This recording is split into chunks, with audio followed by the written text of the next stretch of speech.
Everyone, and welcome. I do believe we have a quorum, so clerk, please call the roll. Senator Meredith. Present. Senator Richardson. Here. Senator Thomas.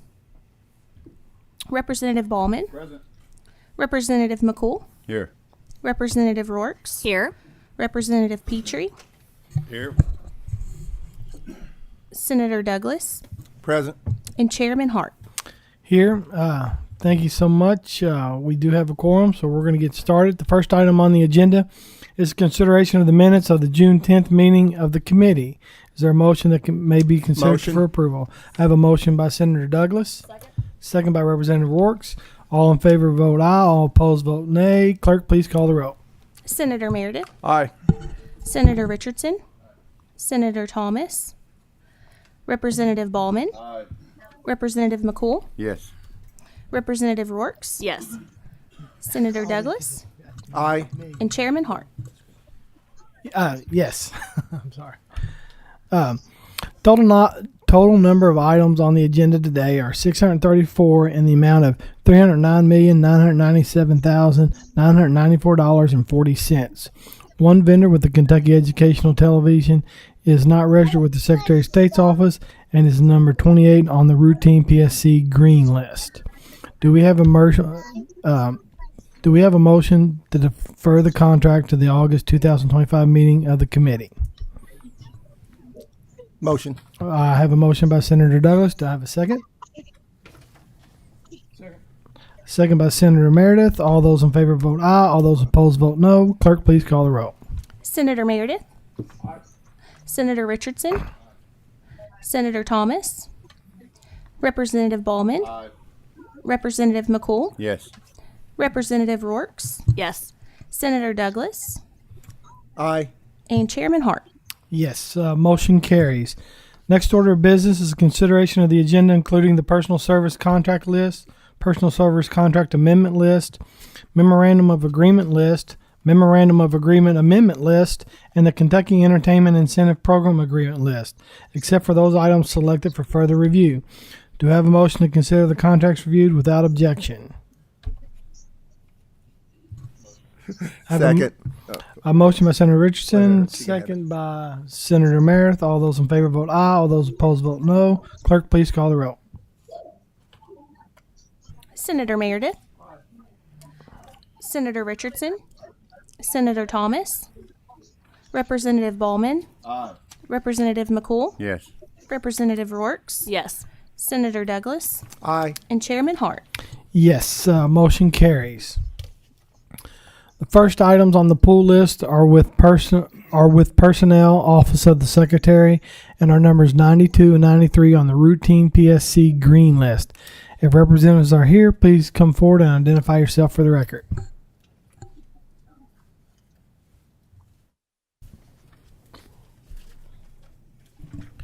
Good morning. I'm Robert Long, Deputy Secretary and General Counsel. Chris Chamness, Commissioner of the Department of Employee Insurance. Will Adams, Plan Attorney for the Kentucky Employees Health Plan.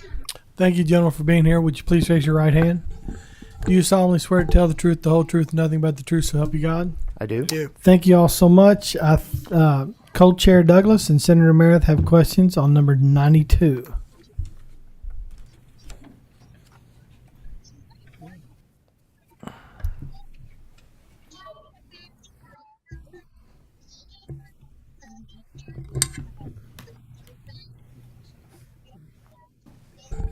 Thank you for being here this morning, gentlemen. And if I could, Mr. Chair, I'd like to talk about 92 and 93. Okay, because go right it's- ahead. It's kind of the same subject matter. You know, both of these are the contracts that are resulting from legislation previously filed. And quite candidly, they were met with a little bit of resistance when we were filing this legislation. But their intent is to identify overspending for our employee health plan. So I'd like to know, gentlemen, I think particularly 92 is a $1.6 million contract, with evidence that they have saved us money by identifying several problems. So can you speak to both of these in terms of what kind of impact this has had on the health plan? Yes, certainly, Senator, and thank you for the question. So both contracts have resulted in realized savings to the plan. We appreciated how the legislature constructed, the payment on these contracts under statute, where it's up to 30% of realized savings, and so as part of that process, once potential claims errors are identified and then fully investigated, and we're able to vet those savings back to the plan, we then pay on a portion of that savings to the vendor. And how much has the savings been for each respective contract? Do you know? We're happy to follow up with exact numbers. There's some savings being currently validated by our department right now, but we're happy to get you exact numbers on that. Absolutely. Well, as a result of their work, has there been anything done within the plans themselves to kind of mitigate that? Because I wouldn't think that after maybe a 2-year cycle that some of the billing problems could be resolved, should be resolved. That's correct, Senator. So some of the errors identified have resulted in changes in vendor processes to support the plan. An example of that would be under the pharmacy benefit, there was an identified issue with the usual and customary cost terms of the contract did not match the PBM's processing of certain claims. That resulted in savings back to the plan, but it was also corrected on a go-forward basis. And Senator, if I could add, just would note that both of these vendors do report quarterly, and those reports are provided to the LRC, so that you also get a snapshot from their perspective of how the work with the Commonwealth is going.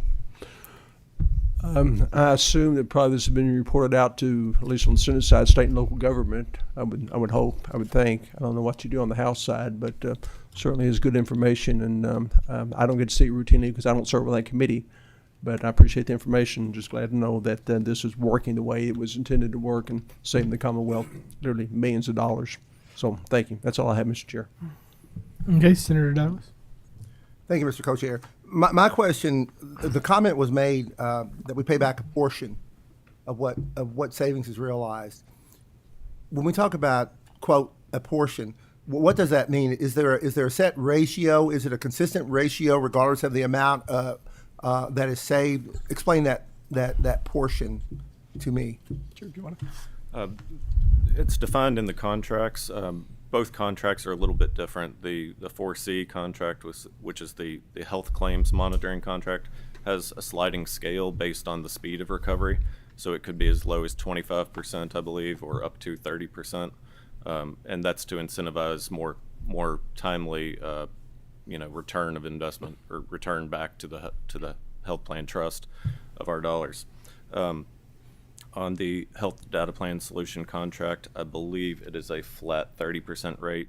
They also have a provision where they get credit for go forward savings for a certain period. So to Senator Meredith's question, we're also saving money in the future, and they negotiated to get some credit. And actually that aligns incentives so that, they aren't incentivized to sit on claims as they build. They're incentivized to go ahead and find them, report them, fix them, so that we cut off those inaccurate claims. Just a question. If we have a 15% savings and they get a 30%, are we saying 30% of that 15% savings? Yes, Senator. Okay. Yeah, that's correct. I mean, there are more people watching this than us, so I just want to make sure that everybody else is understanding. It's a what's going on. percentage of validated return of money back to the health plan trust. Okay, that's what I was looking for. Thank you so very much. Thank you, Mr. Okay. Thank you. If there's no other questions, do we have a motion to consider the contract? Oh, sorry, Senator Richardson, go ahead. I'm just going to take a moment of privilege here and just remark that with the presence of Mr. Adams here today, that all roads in Kentucky do go through Western Kentucky, as he's from Hopkinsville, Kentucky, and his father is an esteemed retired judge there and was a mentor to me. So thank you for being here, and thank you for your responses today. Thank you, Senator. Any other questions? Make sure I don't miss anybody. Motion to approve. I have a motion by Senator Meredith and a second by Senator Douglas for approval. All those in favor vote aye. All those opposed vote no. Clerk, please call the roll. Senator Meredith, Aye. Senator Richardson, Senator Thomas, Representative Ballman, Representative McCool, Yes. Representative Rourks, Yes. Senator Douglas, Aye. and Chairman Hart. Yes, motion carries. Thank you, gentlemen, so much. Thank you. Thank you. Next item on the pool list is with the Kentucky Higher Education Assistance Authority and is number 30 on the routine PSC green list.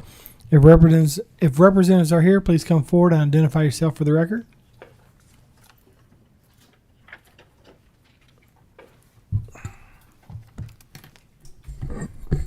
Good morning. I'm Jo Carol Ellis, Executive Director of the Kentucky Higher Education Assistance Authority.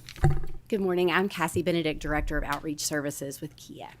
Thank you, ladies, so much for being here. Would you please raise your right hand? Do you solemnly swear to tell the truth, the whole truth, and nothing but the truth, so help you God? I do. Thank you all so much, and I believe Senator Meredith and Co-Chair Douglas have questions. I do, Mr. Chair, and you can probably imagine why. Retroactive approval. Saw the letter, but it didn't explain to me why we haven't seen this contract before. It was entered into in February. It's now July. Why are we now just seeing this contract? Cassie, can you? I believe I can speak to that. So part of acquiring a new bus, which is for our College Info Roadshow, which travels the state of Kentucky and presents college and career and financial aid assistance to students across the state, primarily in the rural areas where internet access is limited. Part of that was kind of seeing how we can make a bus that is more sustainable than the buses that we've had. We want to be sure that it lasts a really long time. And so part of the contract, after we got the contract together and said, okay, this is the company that we're going with, we had to then work out with them the details of what they could offer us in terms of sustainability and making sure that it was a very safe model, but also very cost efficient and cost effective model for what we're planning to do with it, which is travel the state quite a bit. Well, I would expect you all to do that. What you're saying is you had an RFP, Yes, sir. and that was properly vetted. Yes, sir. But why are we now just seeing the contract? Is that something different maybe? Yeah, I don't. That's As far as the entering contract, I think it's his question is.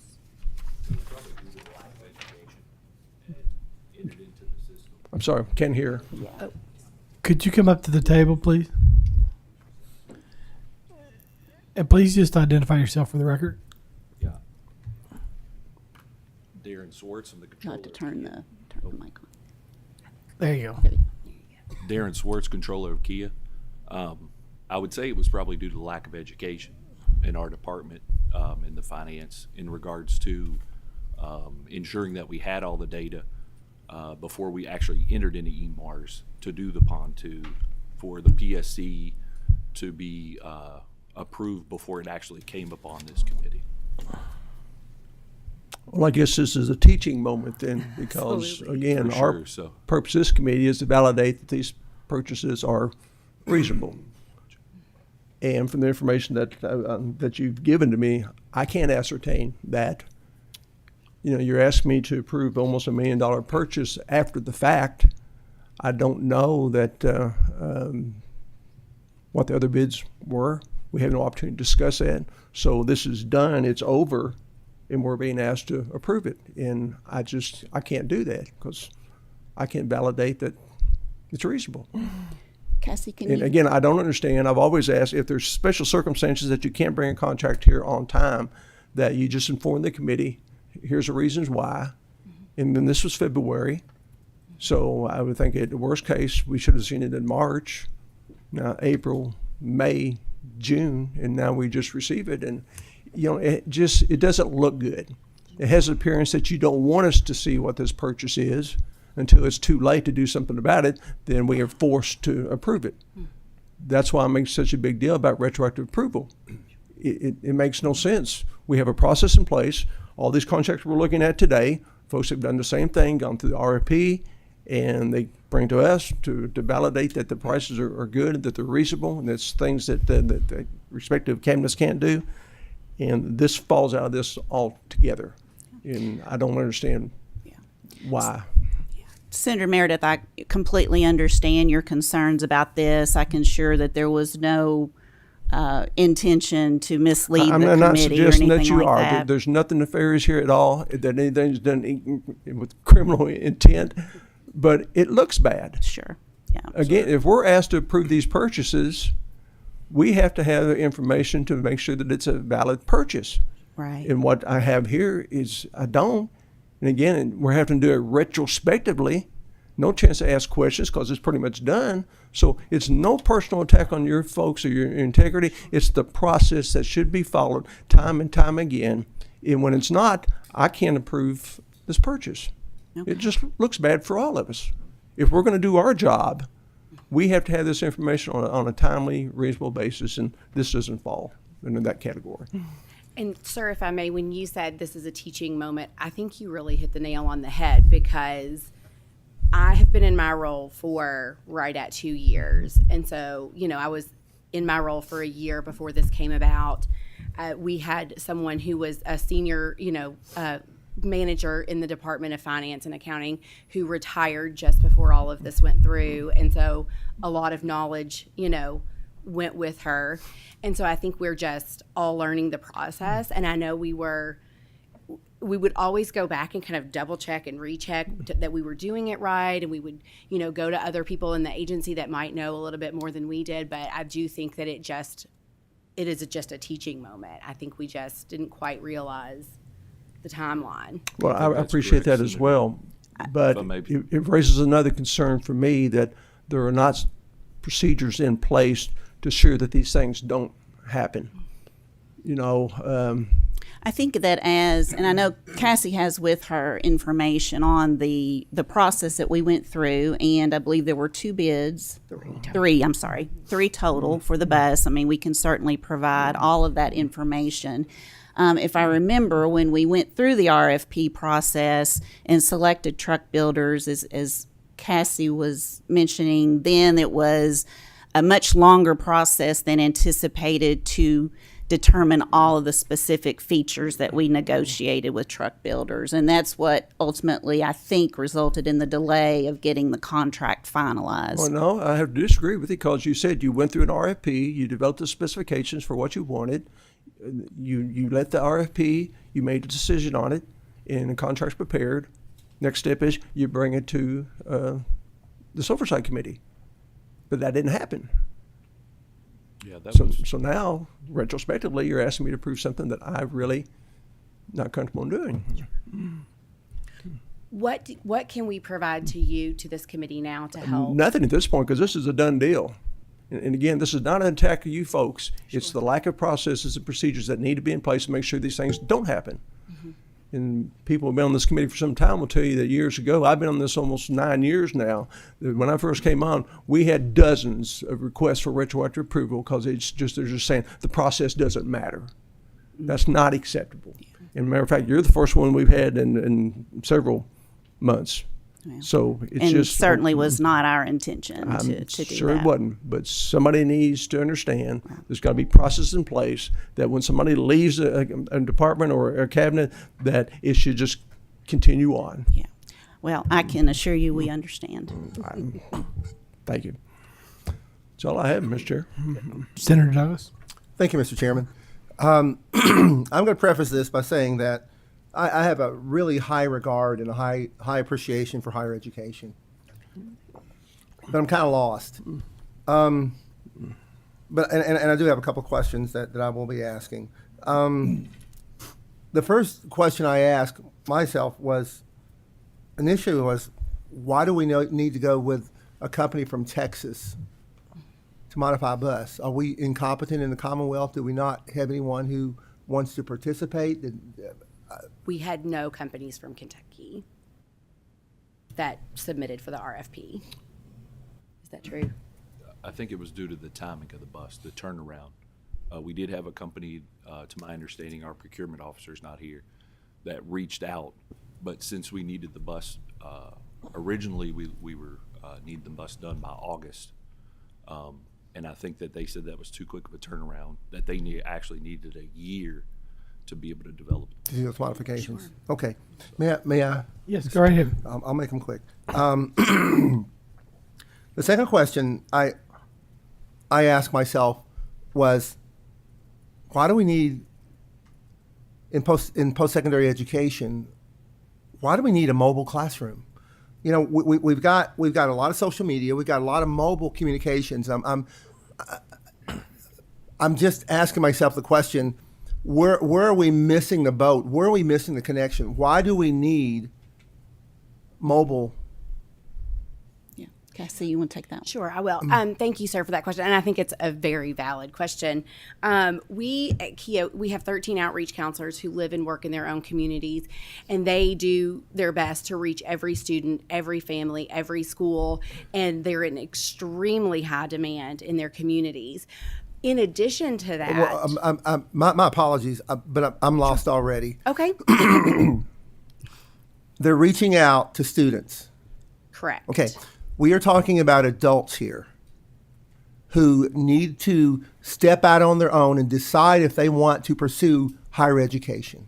I think one of the problems that we get into in this space is that we are trying to convince people that they need to go to college, meaning they're not smart enough or intelligent enough or don't think longitudinally enough to decide what they want to do with their lives. Sure. I have a great concern of parenting 25-year-olds who aren't their parents. Sure.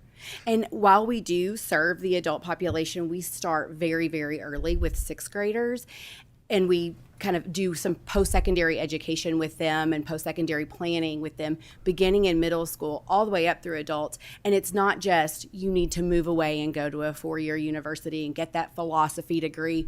That's not at all our message. Our message is training after high school. Yeah. Well, my concern then is, why do we have primary and secondary schools? And I'm not trying to be difficult. Sure. But we keep trying to reinvent the wheel, and it keeps coming out square. So we've got to add something on to round it off, and it still comes out square. I'm trying to understand personally. Sure. At what point do we say to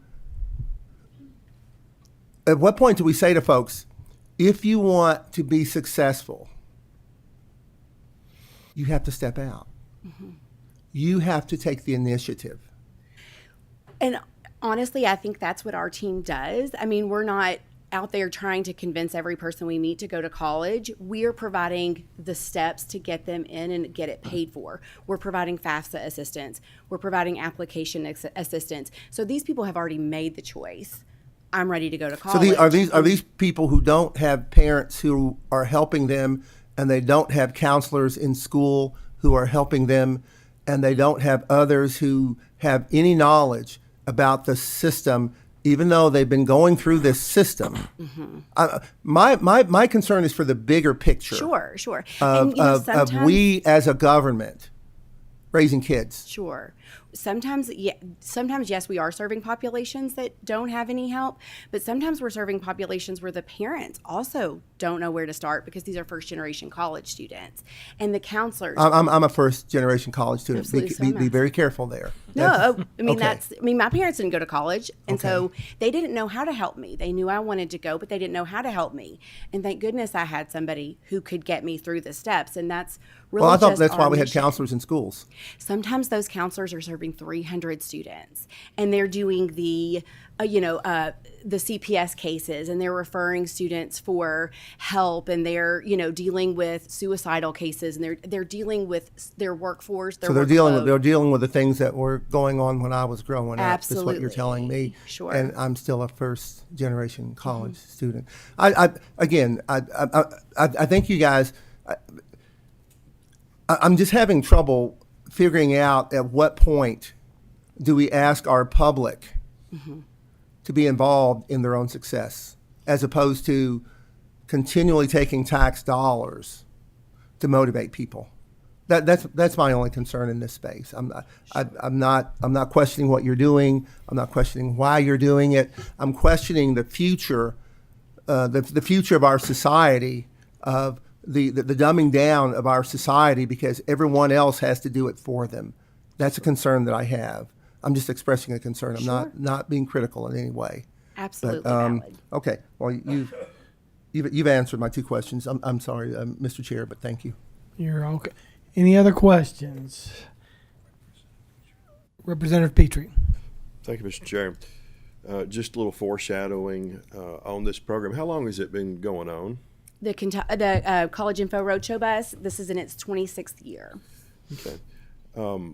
There's an issue for me of what's the cost of the customized vehicle that's going to be a customized driver or drivers. You have 12 personnel only for the entire Commonwealth to assist around. And if it's going to mainly rural areas, then there should be a map of mileage and destinations and how long it sits there. I'm looking for whether there's a good ROI to it, and is it sitting or going to where the kids are at the high schools?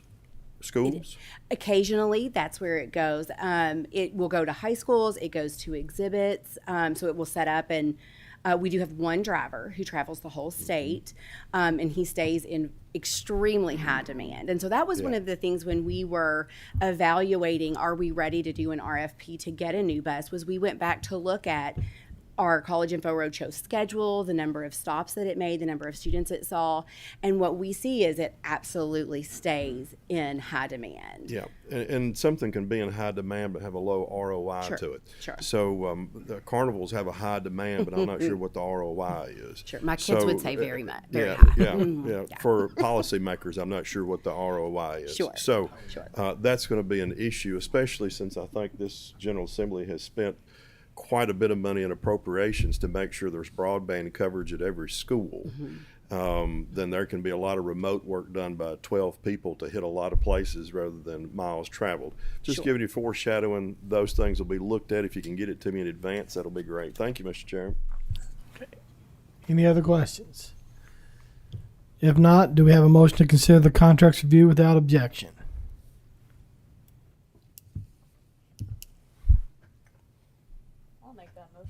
I have a motion by Representative Rourke. Do I have a second? I have a second by Senator Thomas. All those in favor vote aye. All those opposed vote no. Clerk, please call the roll. Senator Meredith, No. Senator Richardson, Senator Thomas, Mr. Chair, I'd like to explain my I vote. Go right ahead. Ms. Ellis, let me begin by saying I cannot disagree with what Senator Meredith has said. We have this committee in place to provide oversight and review of all government contracts. And it's well known throughout all agencies that those government contracts have to come to us for approval before they are issued. And the reason for that is for what's been said, that we can examine them for make sure that they've complied with requirements to reach all people, that they can follow the bidding process, that there was fair competition here within the state. All those considerations are important to the people of Kentucky we represent. And on that point, every time we step foot in this building or in our chambers, the first thing that at least comes to my mind, that I'm responsible as a steward for the people of Kentucky, and we should never forget that. So again, everything that Senator Meredith said, I fully agree with. Okay, but I'm going to vote today to give you a pass and support that, because I don't think there's any ill intent here. I think you fumbled the ball for sure, but people fumble the ball all the time. I am a strong advocate for higher education. I'm a product of higher education. I've seen what it's been beneficial to me, and we need to follow all steps to ensure that we try to encourage people all across the state to go higher education. I don't disagree with what Representative Petrie said. We need to look at it and make sure it makes financial sense. His comments are justified, but I support higher education. And so for those reasons, I'm going to vote yes. And I'm going to put my name on the record as voting yes, because, again, I don't think you did anything with ill intent. I don't think there's any bad faith here. I think you definitely fumbled the ball. But I will say this: I don't hope I don't have to see this again, because I'm not going to promise you I'll give you a pass a second time. But for all the reasons I've just articulated here this morning, I'm going to vote aye. Representative Ballman? No. Representative McCool? Yes. Representative Rorks? Yes. Senator Douglas? No, but I'll explain my vote, Mr. Chair. Go right ahead. Very quickly. my concern, and I think this is a very noble process, very noble idea, but I'm the guy who always says, just because we have great ideas does not make them legislative ideas, and they also don't make them governmental ideas. There's a lot of public-private partnerships out there that are very, very, very helpful. My other concern is that we constantly get contracts from our post-secondary schools for branding and various other activities where they are actually recruiting students to their colleges. And again, I'm concerned about the square wheel, and I'd really like to round that wheel off. Thank you, Mr. Chair. Okay. And Chairman Hart? I'm going to vote no, but I'm voting no because of the retroactivity. We've worked so hard to try to correct this, and we're making strides. And I know things just happen. I'm not. I don't want this to reflect negatively in any way with the program that you're doing. But the retroactivity is a concern, and this is the only way we have to voice our concern over it and take action. So, with that, I vote no.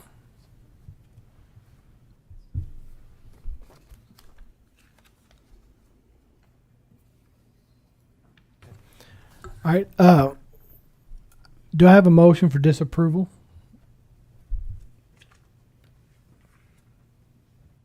If not, this contract will move forward to the Finance Cabinet. Okay. Contract moves forward. Thank you, ladies, so much for being here, and appreciate your testimony. Thank you all very much. So much.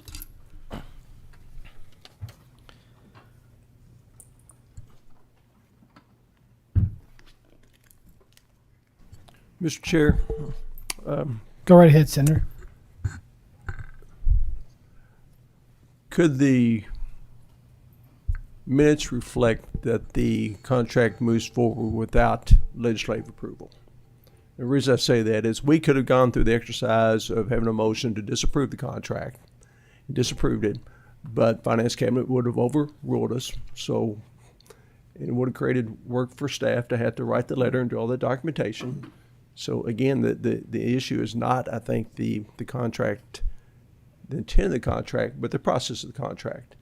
And I just think it would be appropriate that it should be presented that it's moving forward without committee approval.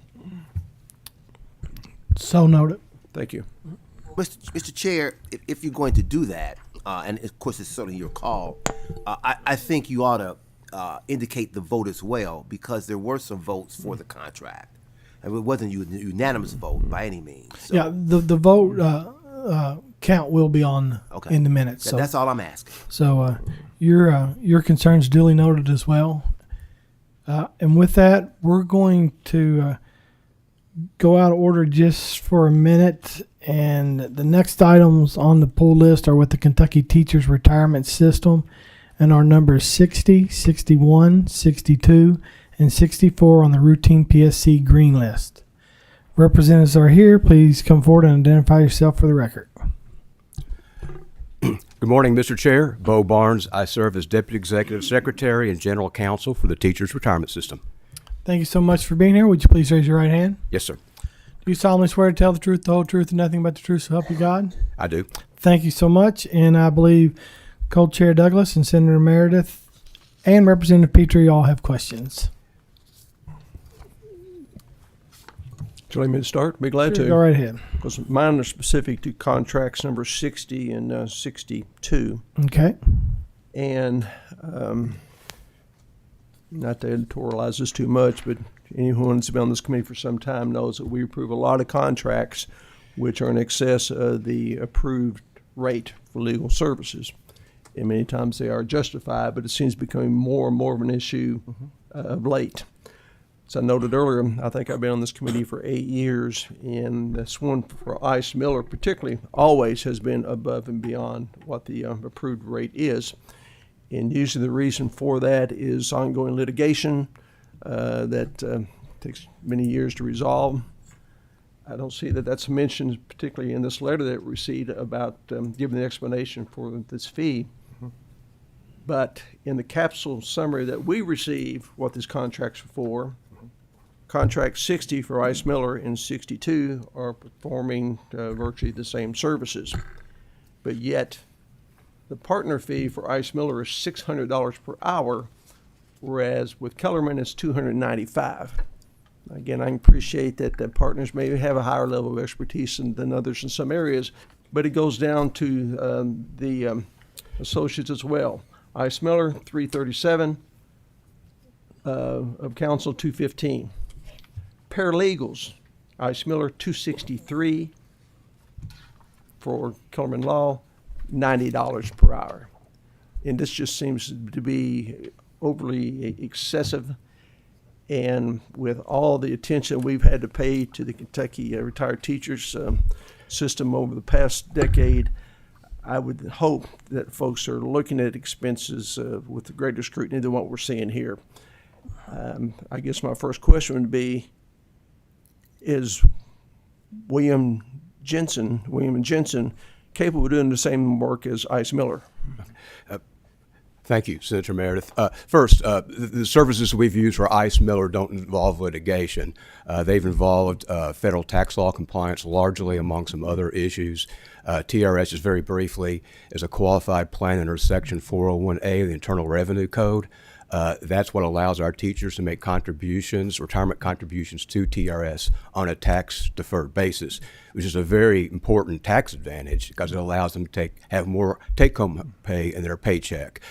So we use them primarily for that, and we've used them a lot for our new benefit tier, TRS-4, to help guide us through that and how that will work under federal law, particularly a supplemental savings account. That's new for us with TRS-4, and we've gotten guidance from them. Now, directly to your question, there are the reason that we have these contracts, if we're paying higher hourly rates, is that Ice Miller and Williams and Jensen particularly have a level of expertise that only a handful of national pension or attorneys have, across the country. And they devote great resources just to keeping up with changes in federal tax law and other changes to federal law. For example, federal health insurance law, which has changed a whole lot, in recent years, particularly with the Inflation Reduction Act. And that's why you'll see that, Williams and Jensen, we use them a lot on the healthcare side. And the reason for that is they have particular expertise on healthcare issues. They have attorneys that are dedicated just to following what's going on in D.C. so that we can ensure that we are compliant with federal tax law, which is important because our health insurance benefits are paid with another federal qualified trust, a Section 1815 trust. So it's very, very important. I'm not questioning that. I understand the importance of these contracts and what we're trying to do to make sure recovering. What I want to know is, first, how many firms responded to the RFP? There were 7 firms that responded to the RFP, and they're basically the handful of known entities out there. What was the price range for those RFPs for the same services? These are all going to be, the lowest I think was Williams and Jensen at $300. They were a new vendor of ours. I feel like they offered us a really low rate to entice us to use their services. That's what happens when we do RFPs. Yes. Because one of the things I've noted here is Ice Miller's been counsel for TRS for many years. Yes. We get that a lot with the consulting contracts. Folks say they know us, they know our system, saves us a whole lot of time, but I don't know that in itself warrants the kind of price that they're charging. I think they're charging these rates because they know they can charge these rates. We've had this relationship for many, many years, and that just seems just terribly excessive to me. I realize that $600 an hour is more than, some of these other law firms, like the local law that's firms. That's $1.2 million. If you're talking about a full-time equivalent employee, that's $1.2 million. Whereas this other firm, the equivalency, about 600,000, which I think is excessive. But you're talking about $500,000 difference for services that are pretty much the same, I believe. I will note that we do very competitively negotiate these contracts. That doesn't And look competitive to me. We're, I'm telling you, we're it's getting excessive. good rates. There are certainly firms out there that charge much more than what ICE Miller is charging to do these services. Well, you got one that does less, and I'm not going to continue this argument. It's just that every budget cycle, you folks come to us saying, we want more money, we need more money, we have to have more money. We have responded each and every time. But when I see this kind of disparities in fees, that's unreasonable. Particularly a paralegal, $263 an hour compared to $90 an hour. That makes no sense at all. Again, I'm saying they're getting this contract because they have an established relationship with you folks and nobody wants to see change. I would say, very respectfully, sir, that they do a really great job for us. They are lower than some of the other bids. that Great we're is a seeing. relative term. It truly is. And I don't know how you put that on any kind of scale. I have no doubt that they are very qualified in what they do, but I'm contending that they charge this rate because they know they can charge this rate. And nobody's going to challenge it. And That's all I have, Mr. Chair. May I just note one thing, too? I don't want there to be any misunderstanding about these fees. We use ICE Miller and Williams Jensen. ICE Miller primarily in federal tax compliance, Williams and Jensen on federal health issues. The fees that we've asked for, the total cap, they are used on an as-needed basis. So, for example, with ICE Miller, this past fiscal year, we spent $9,000 on their services. So I don't want anyone to be alarmed to see a cap of $85,000 for their services and think we're spending $85,000 for them. It's just as needed. And we're very careful about when we do use them. But thank you very much. I'm not sure that you're that careful about it. You know, if you watch the pennies, the dollars take care of themselves. And it's just too much. Senator Douglas. Thank you, Mr. Co-Chair. Obviously, Senator Meredith has already covered a lot of ground. You mentioned that there were seven. That's the number you gave. Main groups that do this type thing. Tell me about the national footprint of those 7 groups, because we have legislators in other states grappling with this same exact issue. Well, you have a couple of the respondents are out of D.C. A couple of the other respondents are out of D.C. Williams and Jensen is as well, and they have national reputation. So we talk to other retirement systems across the nation all the time. We know who the law firms are out there that provide these services. We have an idea of what rates they're charging.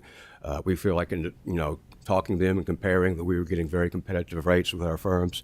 You also have firms in San Francisco and Texas. ICE Miller is based in Indianapolis. It's a Midwestern law firm, Midwestern rates. And we have Williams and Jensen, of course, with DC. Again, we're very fortunate that we are able to continue the low fee we have with them, which is exceptional. Again, low fee is a relative statement compared to what we normally approve. So I think that when we talk about low fees, we're comparing them to what others are asking for, which doesn't necessarily mean that they're low fees. You can continue.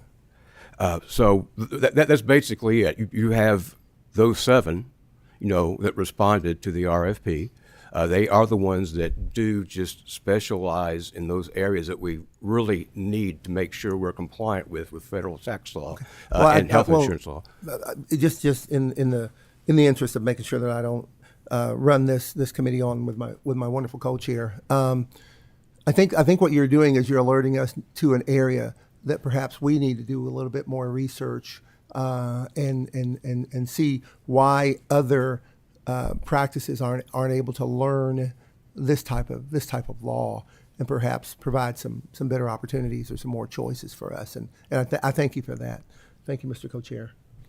Representative Petrie. Thank you, Mr. Chair. And Senator Meredith has covered most of my questions, but you had mentioned 7 responses to the RFP.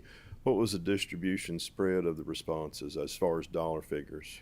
I believe the lowest one was the $300 from that we were able to negotiate with Williams and Jensen.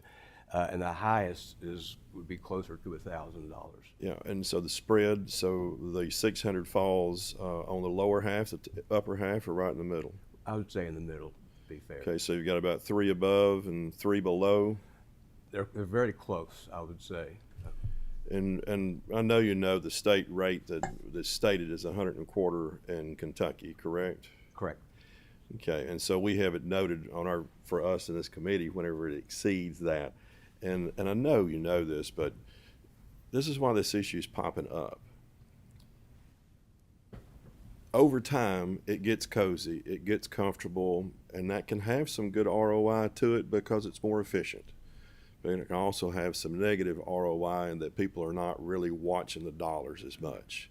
And this is only $85,000. Okay, and I kind of chuckle to myself when I say that, because of all the people that are watching this, I wonder how many of them make $85,000 a year. I wonder how many of them would pay $600 an hour for an attorney to do something for them and would go, yeah, that's a good deal.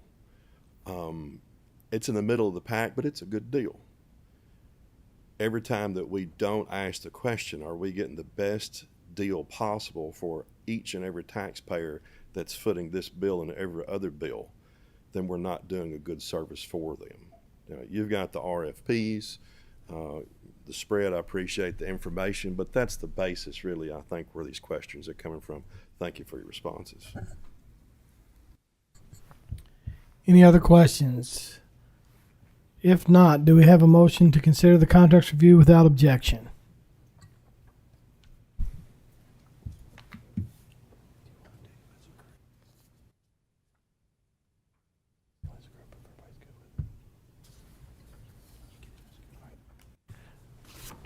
Just so that we're clear and the committee's clear, we've talked about, is there any other questions on any of the contracts, 60, 61, 62, 64? By any of the committee members? Go right ahead, Senator Thomas. Thank you, Mr. Chair. Mr. Barnes, let me begin by saying I'm not troubled at all by the Williams and Jensen contract. $300 an hour for a DC firm is pretty low. In fact, you've got firms here now in Lexington, Louisville, who charge in excess of $300 an hour for legal work. So I don't have problems with that. However, once again, I do have real problems with $600 an hour for a firm in Indianapolis. I was listening to the last discussion we just had, that I generally approve these bills, these contracts. The only ones I haven't really approved are I recall, like $20 million contracts from the Attorney General that were all out of state. Being a lawyer, I'm very sensitive to contracts going out of state when we have work here, and I disapprove those. But I generally approve the contracts that come before us. But the Ice Miller contract, there's no way I can approve that. Again, as I said repeatedly, we all are stewards of our state money, and we've got to spend our money wisely. And this seems to be an unwise expenditure, in my opinion. $600 an hour for a pension that we're trying to get fully funded in the next 15 years seems excessive to me. So I can't go along with this. I just want to add my opinion to what already has been the discussion. And then I have another question to you, Mr. Barnes, that's really related to this. Okay. I have some questions about the user friendliness of the Kentucky Teacher Retirement System in general, your staff. In the last 5 months, I have a lot of contact with KTRS, and I haven't found them very user friendly. And so I would ask you to take that back to your fellow administrators and executives, and say I think they ought to be more responsive to your membership, because I have not found that to be true of late. So I want to share that with you as well. Senator Thomas, thank you very much for sharing that with me. I appreciate that.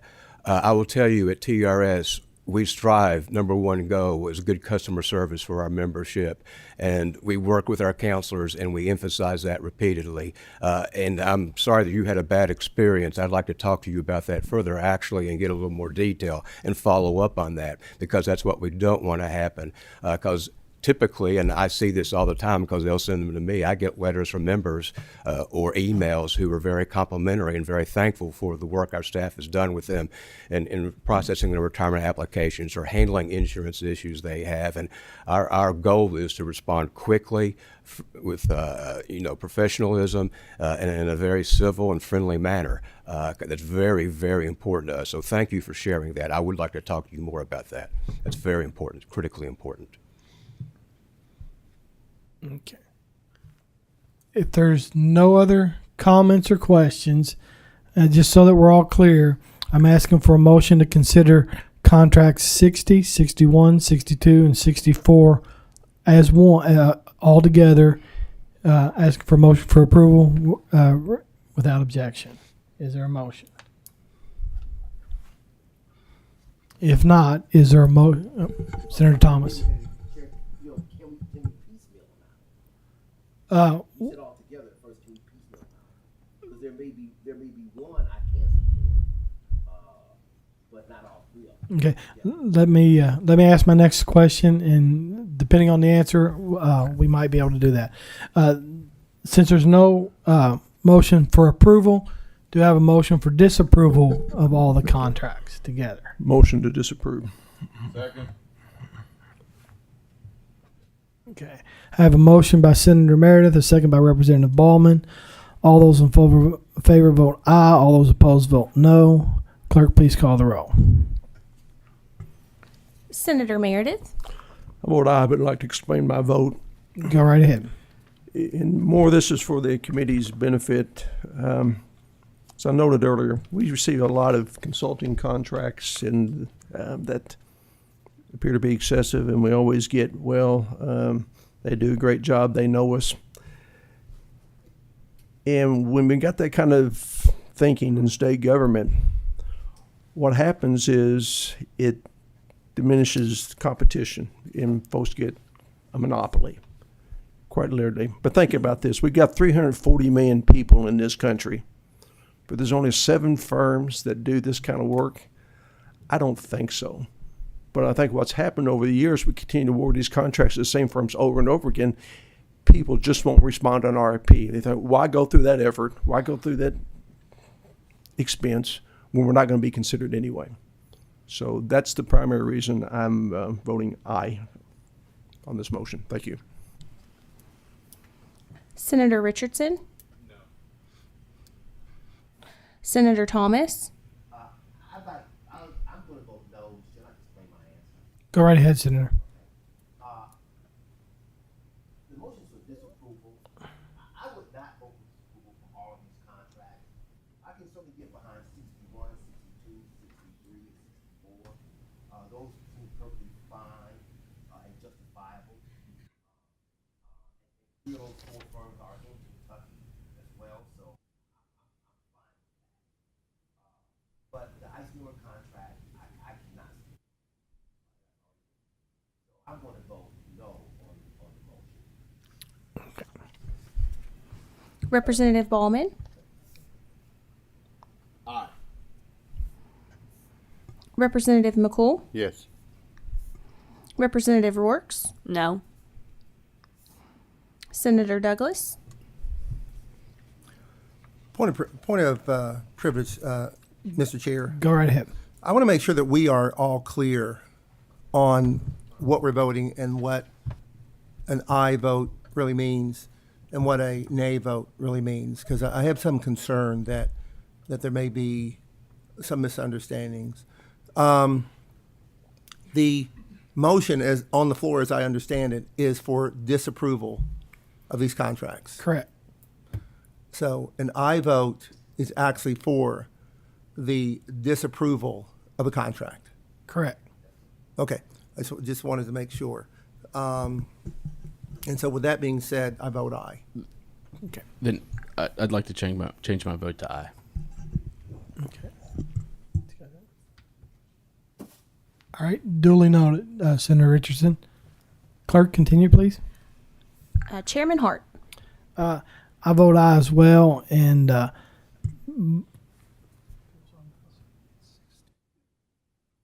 it's motion passes, and the contract will move forward with the finance guy. Thank you. All right, the next item, we're going to go back and get the item that we skipped. The next item on the pooled list is with the Kentucky Legislative Ethics Commission and is number 36 on the routine PSC green list. If representatives are here, please come forward and identify yourself for the record.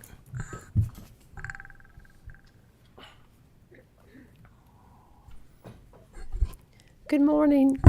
I'm Emily Dennis. I'm the Executive Director of the Kentucky Legislative Ethics Commission. All right, thanks. So, would you please raise your right hand? Yes, sir. Do you solemnly swear to tell the truth, the whole truth, and nothing but the truth, so help you God? I do. Thank you so much, and I believe Representative Petrie has a question. Thank you, Mr. Chair.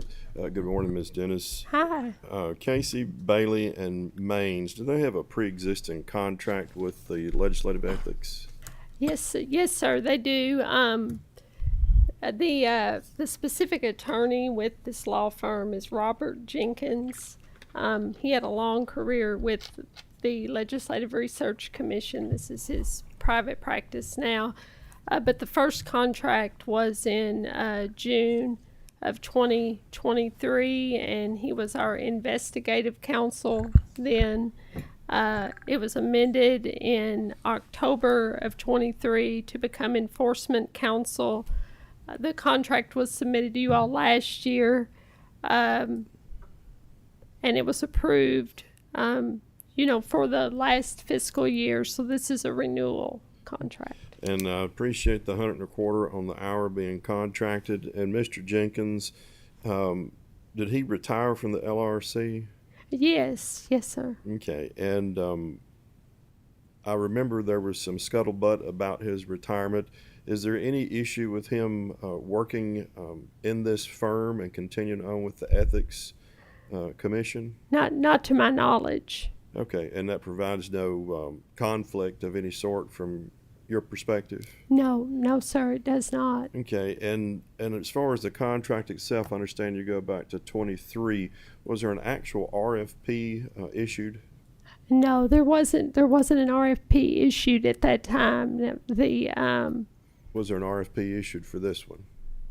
No, there wasn't. And why is an RFP not being issued? Well, at the time that the contract was first entered, the executive director at the time looked at Mr. Jenkins' unique and special expertise and his knowledge of legislative operations and investigations. So I understand that. So I'm just trying to make sure that I and the committee understand. We've got a contract that's being entered with a firm, Casey, Bailey, and Maines.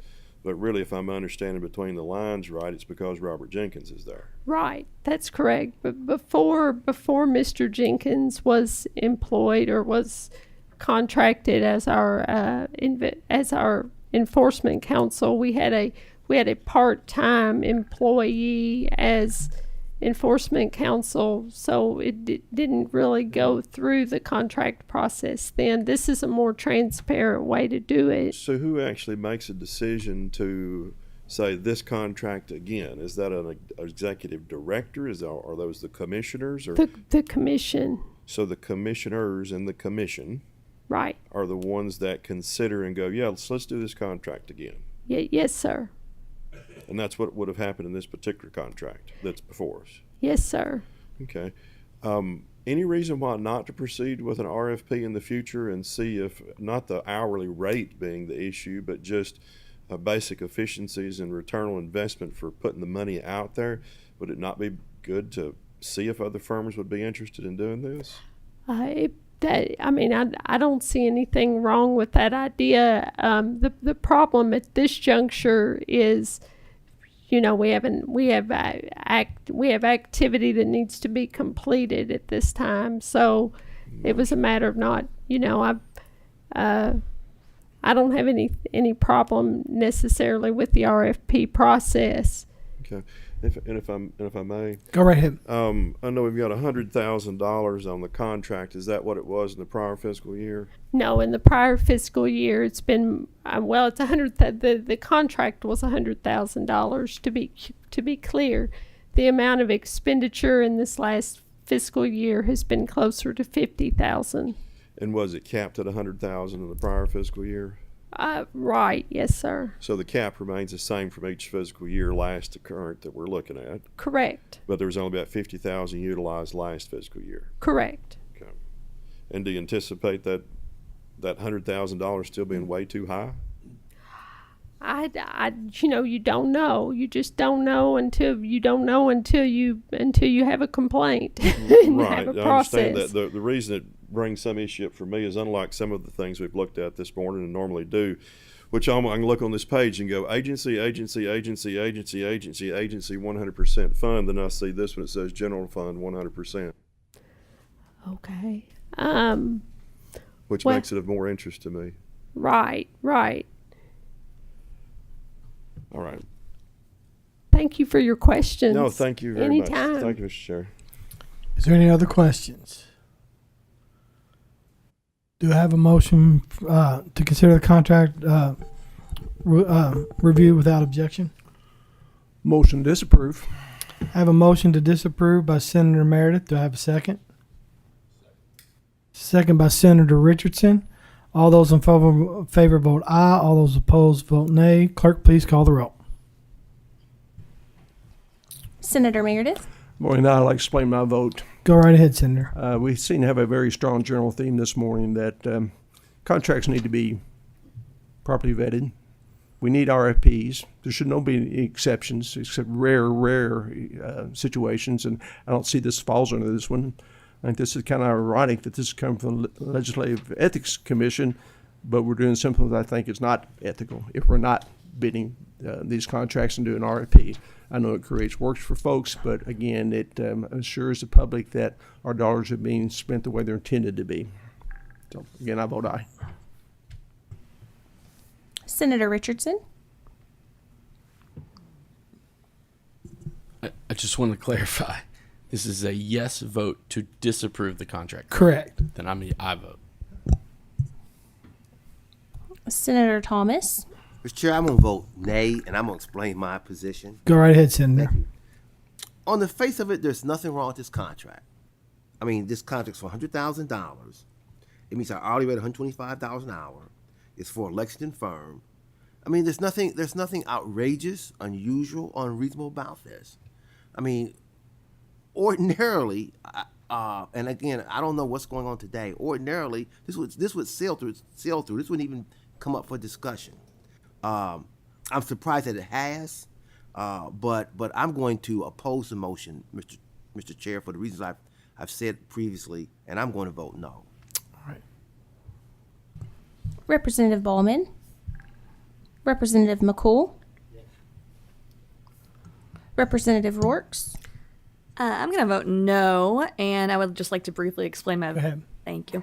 I agree with Ms. Dennis today. You know, I think that she's trying to be more transparent and putting this before our committee in the way that she's brought it forth. I think these are a continuation of services, and I don't think that she's against, putting this out to RFP in the future. But I know that we all know, and I don't think that anyone's debating this. The work of the Legislative Ethics Commission is vital, and I think those continuation of services are important to the public. So for those reasons, I'm going to vote no today. Senator Douglas, I vote aye, but explain my vote. Go right ahead. My kids always told me, hey, Dad, Mom said it was always easier to ask for forgiveness than it was for permission. But unfortunately, I got my butt out of bed every morning and went into the hospital, so I didn't have the opportunity to ask for forgiveness. I just had to make sure that I got permission. And I think sometimes we're constantly, I think we are a wonderful group of people in the Commonwealth and in our country, and we want to give people a break, but we give them a break over and over and over and over. And I think at some point we have to just simply sit down and say, what are the guardrails that we're playing by? You know, are we playing by the same guardrails with everyone? And if we're not, then that's a concern. I know this is you didn't choose to be here because I've worked with you and I love what you do. I think you're great at what you do. But I think sometimes we put guardrails in place to protect people, to protect lives and protect structures and to protect everything else. And sometimes when we ignore those guardrails, we don't understand the other people that we're putting in jeopardy. So I vote aye. Okay. Thank you, Mr. Chair.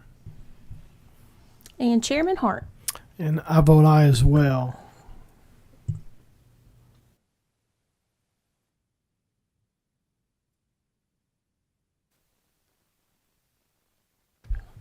All right, motion passes, and the contract will move forward to the Finance Cabinet for disposition. So, Thank you. And just so I understand, for future reference, you all would like for us to put this out for RFP. Is that correct? yes. Okay. Thank you. All right. The next items on the pool list are with Murray State University, and our numbers 68 through 78 on the routine PSC green list. If representatives are here, please identify yourself for the record. Come forward and identify yourself for the record. Good morning, Chair Hart, Chair Douglas, members of the committee, Jordan Smith, Assistant Vice President, Murray State University. Thank you so much for being here. Would you please raise your right hand? Yes, sir. Do you solemnly swear to tell the truth, the whole truth, and nothing but the truth, so help you God? I do. Thank you so much, and I believe Senator Meredith has some questions. Not question so much, Jordan, is this is, I think, the third month in a row that we've received multi-contracts. My position's the same. I don't think that we're approving contracts. What we're doing is approving the budget that each university is going to spend on the categories of things that they want to do. And there's no way that we can retrospectively go in and say that, well, yeah, that appeared to be reasonable. And puts us, I think, in a very uncomfortable situation to just broad categorically say, we approve $1 million for architectural services. Okay. But we don't know which firm's going to get it. We don't know the scope of the project. We don't know whether funds are reasonable or not. So I'm not saying we disapprove these contracts. I just say we don't take action on them because we're setting a budget and you all set your budget. Thank you, Senator Meredith, for that comment and question. We've been providing to this committee every October a report that shows actual expenditures on the contracts. And we will continue to provide that report and we will do whatever this committee thinks is best. I will say with these contracts, they're really tools in our toolbox for emergencies throughout the year. An electrical lightning issue where we need an electrical engineer suddenly, or water damage to a building where we need a specialist in that area. So I understand this to be these pulled contracts, pulled, a group of A&E contracts really for us to use when we need them so that we have them at our disposal. And many of these contracts, I'm told as well, some of the firms won't even be able to do the work because of labor issues and other things, but it's been explained to me by our procurement director, who's also, I believe, on Zoom maybe as well, but they're really tools in our toolbox for when we need them. But I'm happy, Senator Meredith, Chairman Hart, Chair Douglas, we're happy to send you whatever you would like regarding these contracts. I appreciate those reports. I truly do. And I'm not suggesting we disapprove these. It's just that I don't think we had the authority to approve what's been presented before us because we can't validate the actual expenditures. Understand.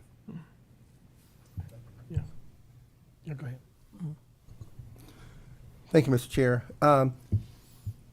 From my perspective, and I certainly support Senator Meredith, please understand that we have constituents that we are responsible to. Sure. And many of us actually do sit down with our constituents and have conversation. We do attend some of the gatherings that they have.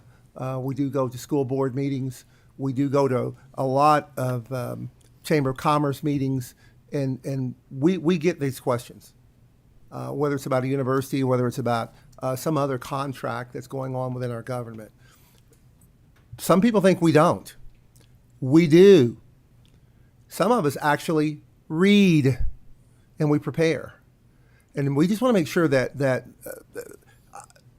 the way the contracts are presented, I'm not sure that we have the authority to also to approve a budget. That's my concern. I don't have a concern with Murray, even though I'm a Western grad, right? I don't have any concerns with Murray. But as legislators, we see things a little bit different than many people in the general public, who are often listening to media from whatever source and are very, very, very suspicious of what's going on in the government space anyway. And so when I have data or when I have information that I can give to them, I feel a lot more comfortable in helping to educate them as to why we do things a particular way. And they deserve that. They deserve to know that. So thank you, Mr. Chair. All right. Senator Thomas. Thank you, Mr. Chair. And I just want to be clear about something. About an hour ago, we spent considerable time excoriating the Kentucky Higher Education Authority because of their retroactive behavior in submitting a contract. Now, here we have a state university who's being very proactive here. What they're saying is, no, we've got this money, we want to issue these contracts, and we want to come to you ahead of time for your approval of these contracts. I mean, I applaud Murray State for what they're doing. They're getting ahead of the game. They've got these contracts that they want to issue, and they got the dollar amounts specified, and they're saying, please approve them. I mean, I think this is something that we ought to applaud the university for doing. I don't have a problem with it. And now I recognize, I've said this many times, I have a propensity to support higher education anyway, because I'm a firm believer in higher education and universities in particular. But I think Murray State's being quite proactive here. I applaud them. I don't see any reason at all why we should disapprove what they have before us today. Representative Petrie. Thank you, Mr. Chair. So I'm relatively new to this committee. Okay, I'm not sure I understand what's going on with this list. So generally, I think like Senator Thomas was just talking about, we have contracts to come in after and approve. Okay, everything's been set, and here we go. We know what it's about. I look at this, and I'm not sure what the just big 40,000-foot view is.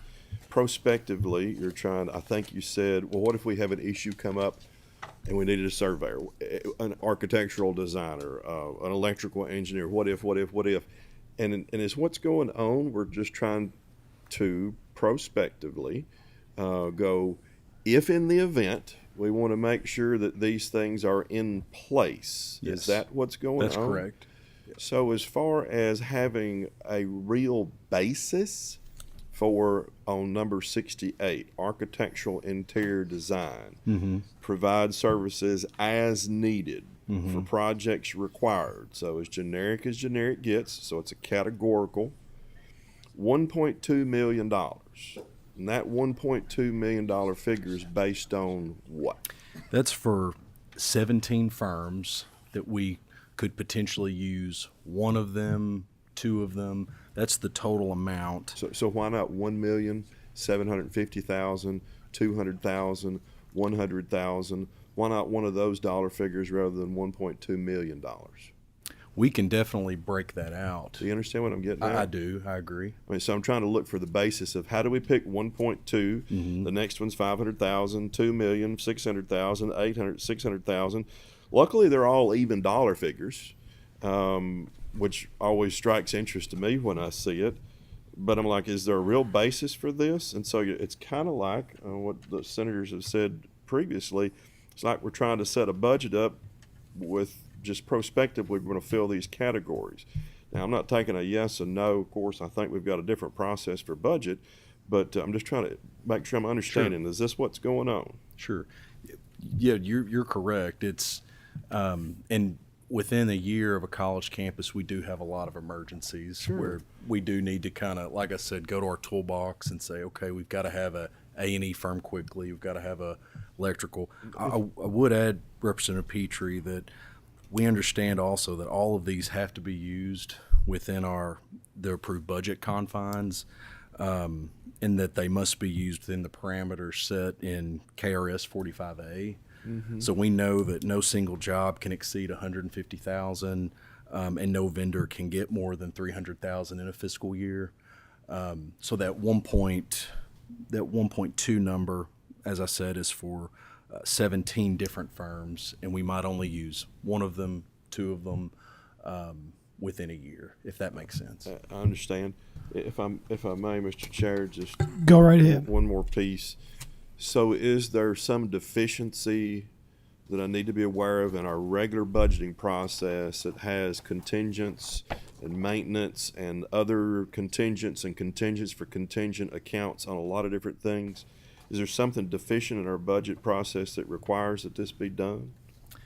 I think, according to our Director of Procurement, in talking with, I think, committee staff, I think this was advised that we bring it this way. Now, this has been several years ago. And then when concerns had been brought up by doing it this way, a report was asked of us that we file a report every October to show exactly what we used. After the fact, to go back and, this is what we did use out of the capped amount. Yes. Okay, thank you, Mr. Chair, and thank you, but if you will, have someone that says this is the better process or the deficiency in the budget process, please have them get in contact with me. I certainly will. Thank you. Yep, thank you. Any other questions?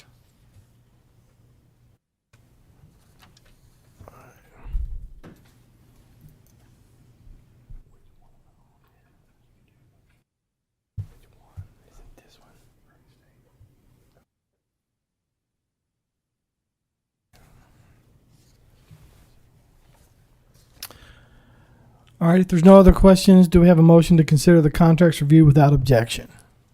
I have a motion made by Senator Thomas, second by Representative Rourke. All those in favor vote aye. All those opposed vote no. Clerk, please call the roll. Senator Meredith, Voting no, I'd like to explain my vote. Go right ahead. And Jordan has got nothing to do with folks at Murray State University. It's the process in place. And this committee is charged to make sure that every dollar is spent in a reasonable manner and with transparency.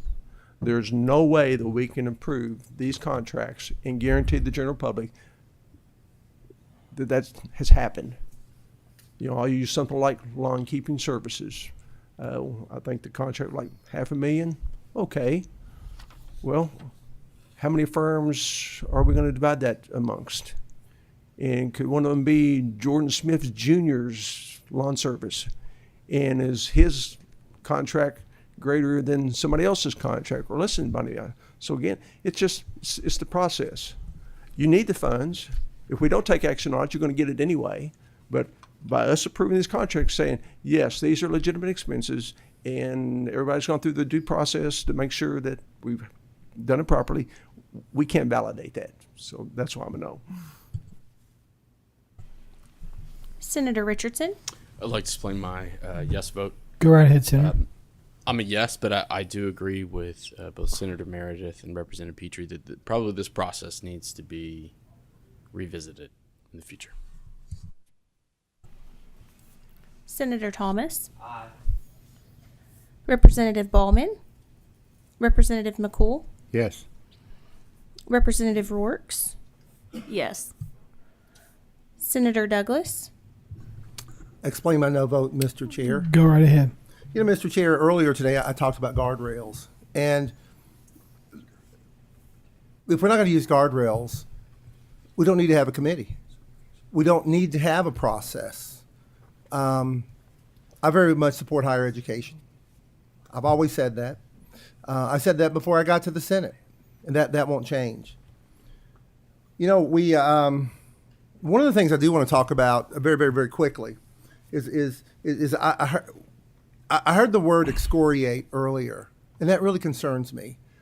For the people on the committee who may believe a little bit differently, it doesn't mean we don't like those people who are involved in the contract that we're taking a look at. We have a charge from the people of the Commonwealth of Kentucky to look at the finances that those people who are working gainful employment and paying taxes, to make sure that that money is used in the best way possible. And sometimes that means we got to have guardrails. We don't need inflammatory or sensational words to degrade what we are sincerely trying to do to serve our public. And I apologize that you had to hear that. I apologize to you that you had to hear that, because it had nothing to do with you. Just know that we are doing our best to serve our public in the best way that we can. Not perfect. We're not going to get there. But again, we do have guardrails, and we have things that we have to follow as well. And so I just want to make sure that we keep committee decorum here, Mr. Chairman. Thank you, Mr. Chairman. Chairman Hart. I vote no as well, and I have to concur with Senator Meredith. It's hard for us to validate this. I understand you're all trying to be proactive, and I think that's great. But in the future, we need to have. We're approving expenditures of money. We can't. It just can't be a blanket slate, and so that's my reason for a no vote. And the contract will move forward. Okay. So Thank you. all right. Let's see, the next items on the pull list are with the University of Kentucky, and our items number 109 and 110 on the routine PSC green list. If representatives are here, please come forward and identify yourself for the record.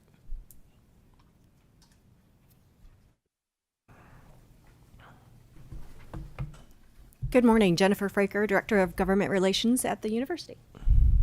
Morning, Mr. Chairman. Rob Edwards, Chief Strategy Officer, UK Healthcare. Good morning. Barry Swanson. I'm the Chief Procurement Officer for the university. Thank you all so much for being here. Would you please raise your right hand? Do you solemnly swear to tell the truth, the whole truth, and nothing but the truth, so help you God? Yes. Thank you so much. I believe Co-Chair Douglas has a question on number 109, and Rep. Petrie has a question on 110, so we'll go with 109 first. Thank you, Mr. Chairman. Co-Chair. Thank you, Mr. Chairman. Welcome. I'm glad you all are here this morning. Again, I think we visited this about a year ago, or we've had these conversations before. I'll just always want to make sure that our public is aware of how their money is being spent, and that's one thing you will hear me say over and over and over and over. And today we're talking about a $9 million contract, and that contract is to provide funds to assist in the development and the implementation of branding and marketing initiatives on behalf of University of Kentucky and its entities. Could you explain to the public what that means? Yes, sir. Thank you for the opportunity. And yes, we are back again talking about the right way to most efficiently share our story with the public across the broad missions of the university. So this is a contract that supports marketing and brand efforts for athletics, for UK healthcare, and for the University of Kentucky from an enrollment standpoint. Since your feedback last year, we continue to work to bring as many of these services in-house to our team as we can. This dollar amount is $2 million less than last year's contract. That has Yes, been sir. noted by me, by the way. Thank you. Thank you, Senator Douglas. There are some specialized services that are difficult for us to provide, like buying digital media, especially in these days of AI, where people are searching via AI and not by the traditional search engine methods. And I expect that as we continue, that we will continue to look at marketing broadly across the university and how we maximize dollars. And by that I mean, how can we look across all of our missions of the university, spend most efficiently, reduce spend so that we can maximize our dollars on patient care, providing academic research services, supporting our overall mission. Thank you, Mr. Chair. May I have Go right one ahead. more quick question? Mm-hmm. Could you give us an idea about the return on investment? Yes, sir. That we're talking about No, here? it's a great question. So when we do any of our campaigns, we try to set up key performance indicators. So this might be something like for, and I'm making this up, out-of-state enrollment, how many individuals are clicking on a digital ad looking for more information on the University of Kentucky, and how does that translate to a piece of marketing material, an enrollment application, et cetera, being mailed out to somebody. So we do that for whether it's higher education, healthcare from the standpoint of telling our story to patients, athletics from a ticketing sales standpoint, even research. We've used this contract to support accruing patients to clinical trials. And have you seen, I'm sorry, Mr. Chair, maybe Go right the ahead. last one. And how does that translate? Because for our public, all of that sounds really, really wonderful, but what they're asking is the dollars and cents thing. Could you give us any idea about how that affects monetarily return on investment? I don't want to tell you a wrong number, but I'm happy to come back to the committee with additional information. If you would, I really would appreciate that. Thank you all for coming this morning. Thank you, Mr. Chair. Okay. Is there any other questions on contract number 109? If not, do I have a motion to consider contract 109 that's been reviewed without objection? Motion. I have a motion by Senator Douglas. Do I have a second? I have a second by Senator Thomas. All those in favor vote aye. All those opposed vote no. Clerk, please call the roll. Senator Meredith. Senator Richardson. Senator Thomas. Representative Ballman. Representative McCool. Yes. Representative Rourke. Yes.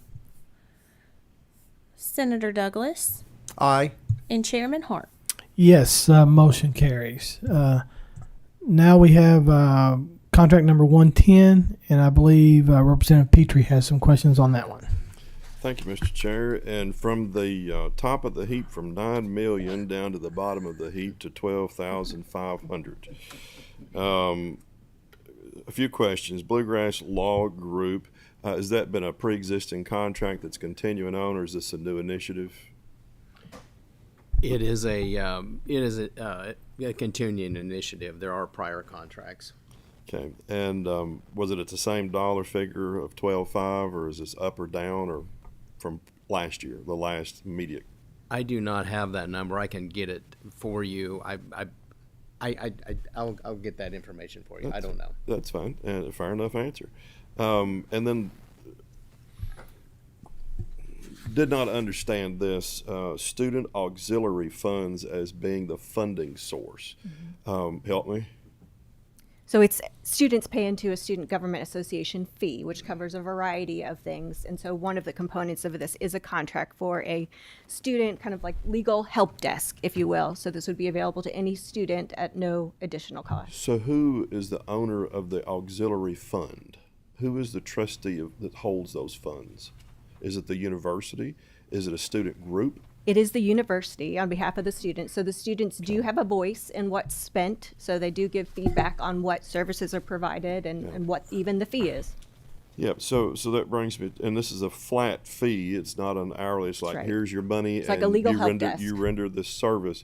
So I'm going to dig into what we have as a contract description just for a moment. Provide funds for provision of student legal information and legal services, including individual consulting and informational forums. For example, local court prep issues, landlord-tenant rights, and other student-based needs. Okay, so the reason I'm reading that is the concern it raises is UK stepping out, taking on additional liabilities relative to these consultations and advice that's being given through Bluegrass to students. I have no idea what the spectrum is going to be on issues except for landlord, tenant, and legal or local court prep issues, which could be just about anything. Is this placing liability out on UK by engaging in this contract services and rendering legal opinion? I do not believe that it would. General counsel, in speaking with our general counsel yesterday, this firm the student government would be contacted. They would refer them to this firm, and that firm just offers them advice. We are not involved with that relationship whatsoever. And so that firm renders advice in a facility other than UK, doesn't come on campus, doesn't do anything. So the auxiliary account is the payor, and that's the extent of the relationship. Yes. So there's no branding of UK offering these services or anything like that? No. Okay, that's what I need to know. Thank you very much. All right, any other questions on contract number 110? If not, do I have a motion to consider contract 110 reviewed without objection?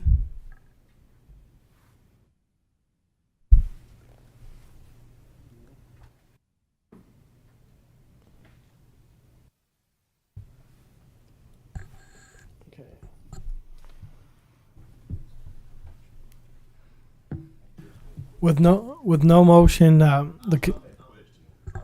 got a motion by Senator Thomas for approval of contract 110. Do I have a second?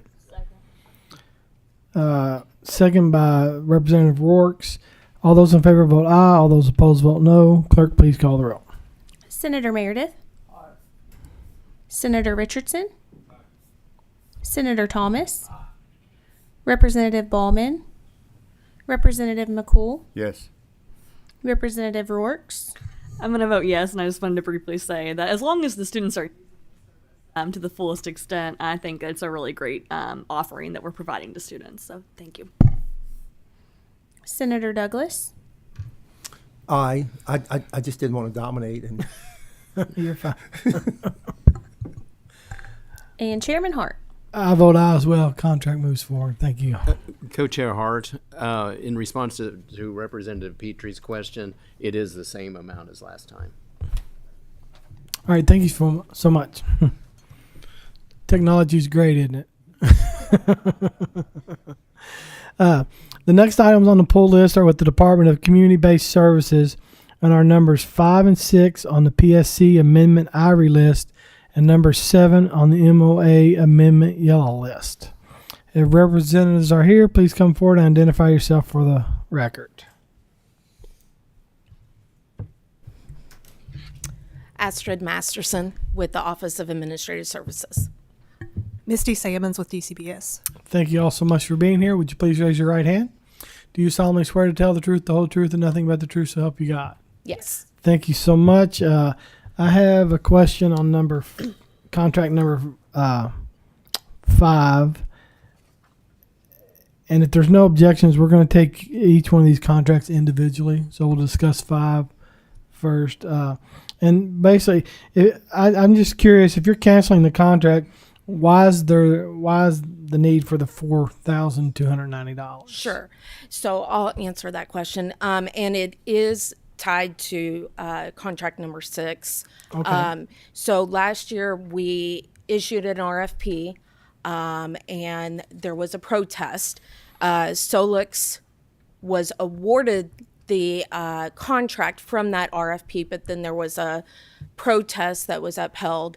So Solix did just a little bit of work when that contract was issued in July last year, but stopped work immediately when the protests came. So we, unfortunately, our team didn't catch to cancel the contract, and we're doing a cleanup.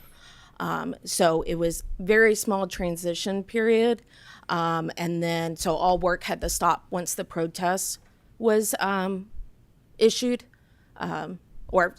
protest was submitted. All work had to stop with Solix. You've kind of hit on my next question. Could you kind of clarify for me, and maybe even the committee, what's it mean when you cancel a contract for protest determination? Sure. So we issued an RFP. Vendors have the right to file a protest within, don't quote me, but within a certain amount of days after the award is made. And they're able to file documents that they might dispute how it was awarded or anything like that. It is submitted to the Finance Cabinet for review. All documents are provided, scoring materials, references, and if there's a valid point that a vendor submits that there was a concern with how the contract was awarded, it will be upheld. And so then we have to reissue an RFP and do a fresh procurement on it. Okay. And so that's what we're in the process of doing right now. All right. Thank you so much. You've answered my questions. Is there any other questions on this particular contract? Number 5. Go ahead, Representative Rourke. Could you share with us what the nature of that protest was that was upheld?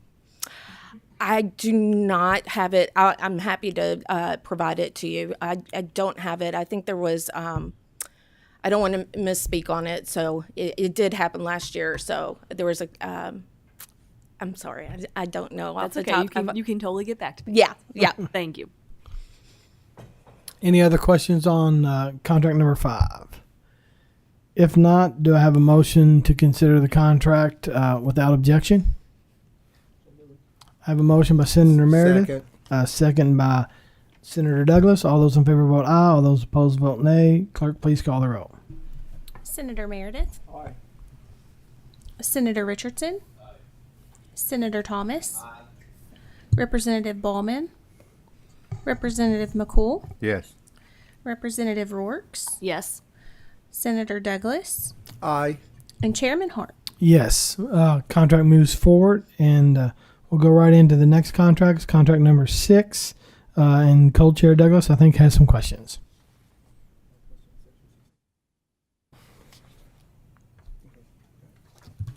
I just had to clarify because there were a couple of things I was taking a look at.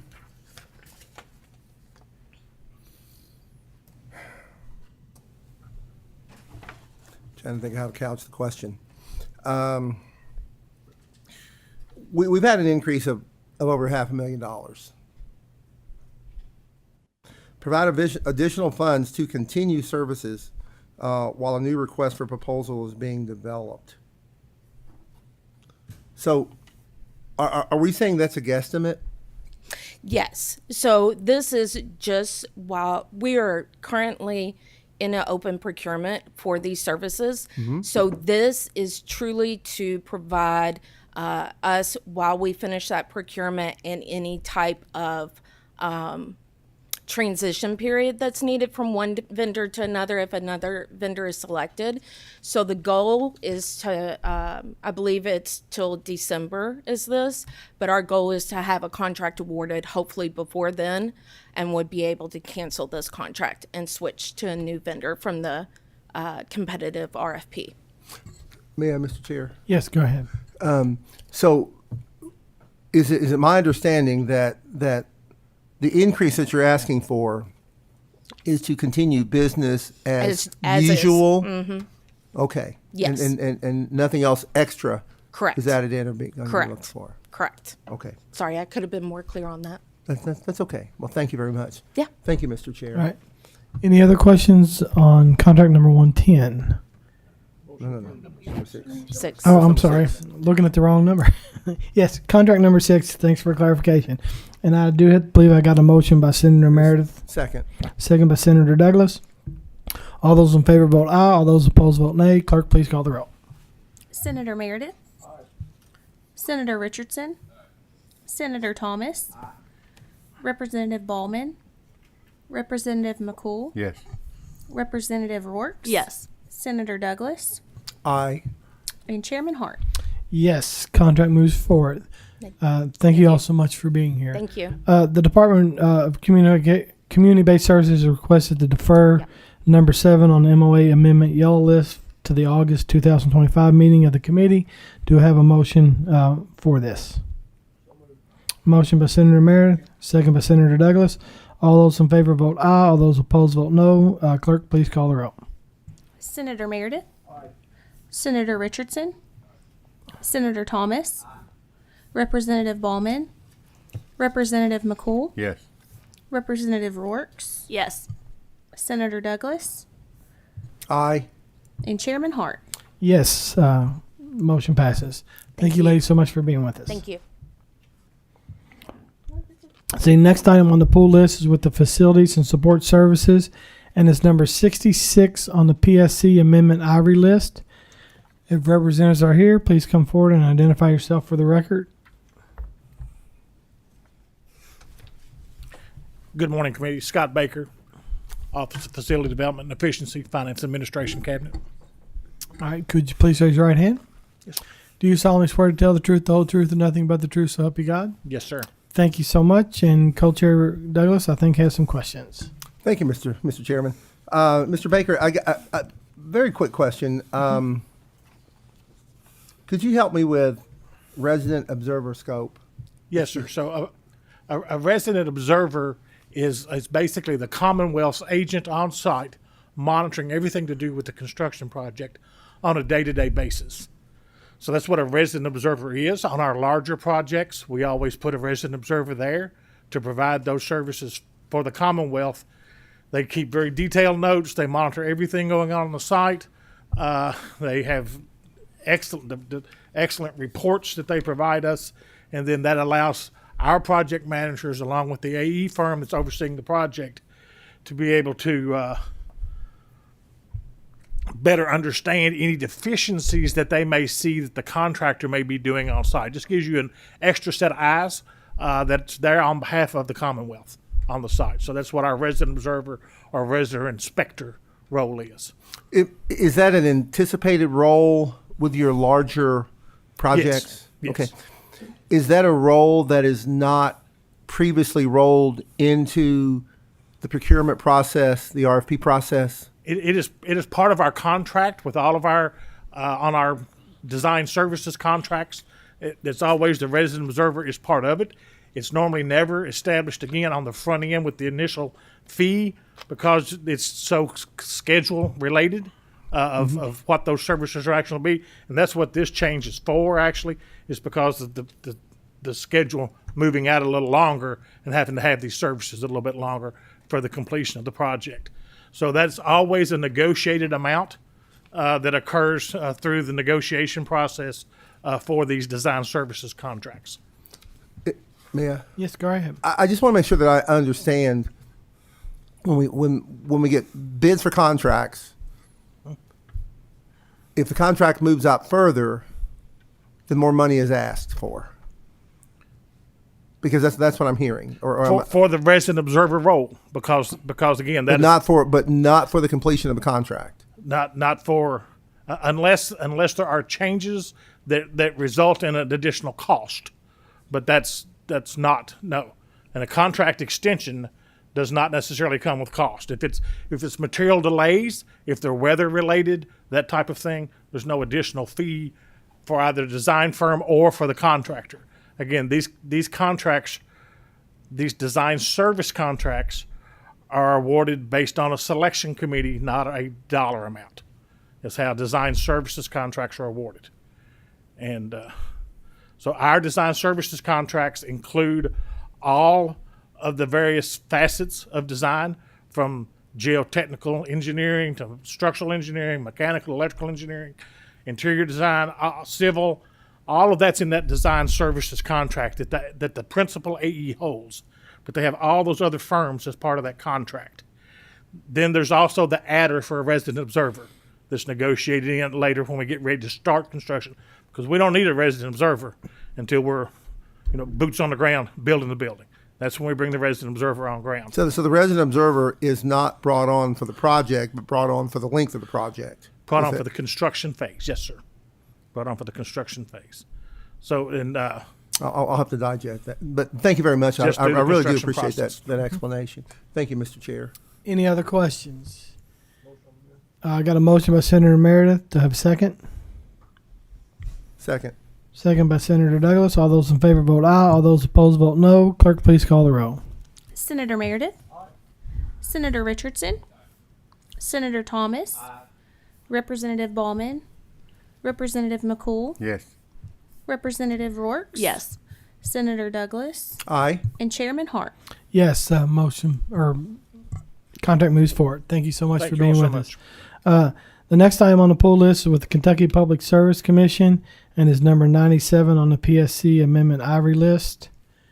If representatives are here, please come forward and identify yourself for the record.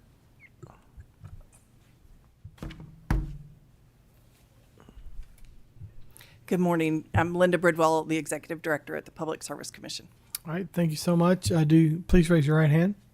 Do you solemnly swear to tell the truth, the whole truth, and nothing but the truth, so help you God? Yes, sir. Thank you so much. And I have a question. Let's see. I'm a little concerned about the increased request, so I'm curious, how many site visits did you originally expect to do? Now you took me off guard with that one. Sorry. I don't know that I have the answer for how many site visits we expected to do. I will tell you the cases have gotten a bit more complex. We bid this contract with an RFP in 2024 that was to extend through 2026. We have 3 consultants, and we rotate each of the consultants as to which ones we assign to the different siting boards. And I guess I should warn the committee, this is the modification for the first one just because we're anticipating running out of money on this one. But the other 2 modifications are also in the works. With that, we've seen an uptick in the complexity of the projects and the number of projects. I can supply you with the exact number. They only make 1 site visit when they come for each project, but we're kind of at the mercy of the applicants on how many projects we may review in a year. So it's the siting board, this is through the siting board, and each one of them are individually, the application puts a deposit up front, the consultant is paid for out of that deposit, and we're just at the mercy of how many applications come in. All right. I get you said you're in the first of the 3 projects, and did you have any way to anticipate? I'm curious how you missed the mark, so to speak. So, again, we're totally at the mercy. So right now, since 2019, we've had 61 applications for siting, mainly solar farms. There have been a couple that have not been, but they're all over the state. Each one of them, 3 have been withdrawn, 1 was denied, and the rest of them are just at some point, and we have a 180-day statutory requirement to complete the review of those and make a decision on them. All right. Well, and you just answered my last question. I was curious, are we talking about solar farms or individuals putting solar on their house? And you just answered that question. So I have no further questions. Does anybody else? Senator Meredith. Just a clarification, I think I heard you correctly, but this expense is borne by the applicant. It's not on behalf. Yes, sir. We're not making yes, sir. It's that 100% on the applicant, and we're just bumping up against the amount of funds on the contract that we anticipated. But all of this will be against the applicant. All right, thank you. That's all I have, Mr. Chair. Any other questions? If not, do I have a motion to consider? Motion on contract. Motion by Senator Meredith. Do I have a second? Second. Second by Senator Douglas. All those in favor vote aye. All those opposed vote no. Clerk, please call the roll. Senator Meredith. Aye. Senator Richardson. Senator Thomas. Aye. Representative Ballman. Representative McCool. Yes. Representative Rourke. Yes. Senator Douglas. Aye. And Chairman Hart. Yes, motion or contract moves forward. Thank you so much for being And with I'll us be happy today. to get that other information. That would be great. Thank you. Thank you, Representative. Thank you. Next item on the pull list is with Northern Kentucky University and is number 108 on the PSC Amendment Ivory list. And I think our representative is virtual on this one. Yes, sir. Good morning. Hey, how you doing? Would you please raise your right hand? Oh, wait. Identify yourself for the record. I'm sorry. I'm getting ahead of myself. Sure. Jenny Sand, Executive Director of Government and Community Relations for Northern Kentucky University. All right. Now, would you please raise your right hand? Do you solemnly swear to tell the truth, the whole truth, and nothing but the truth, so help you God? I do. Thank you so much. And I have a question, and I'm curious. The funds are to provide defense and immigration matters. What kind of legal defense would the university have concerning immigration matters? Just some clarification and some more detail on that. Sure.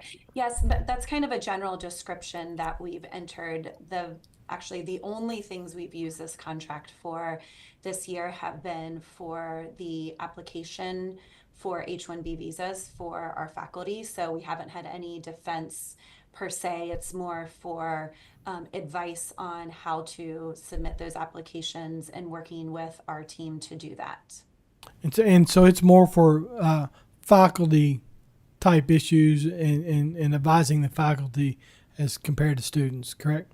Absolutely. It's only for the faculty. Those are the only things we use this contract for, is for our faculty who are going through that process. All right. Thank you so much. I have no more questions. Does anybody else have a question? If not, do I have a motion to approve the contract review without objection? Motion by Senator Meredith. Do I have a second? Second by Representative Rourke. All those in favor vote aye. All those opposed vote nay. Clerk, please call the roll. Senator Meredith, Aye. Senator Richardson, Senator Thomas, Representative Ballman, Representative McCool, Yes.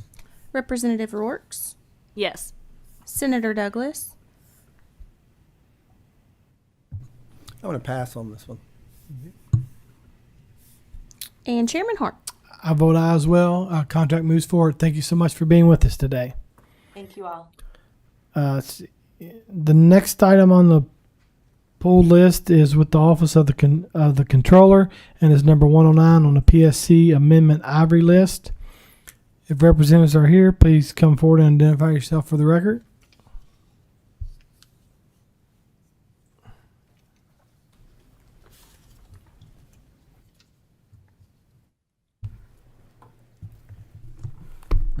Good morning. My name is Karen Worth. I'm actually with the Department of Education, and we are the modification to the contract. So Okay. that's why we were asked to come today.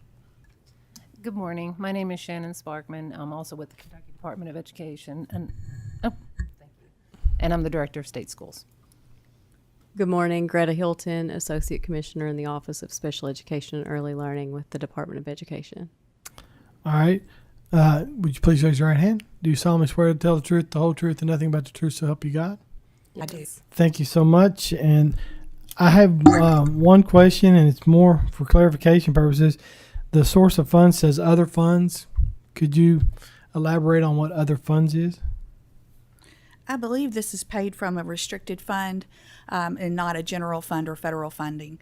These are services that are needed on a temporary basis or on a part-time basis.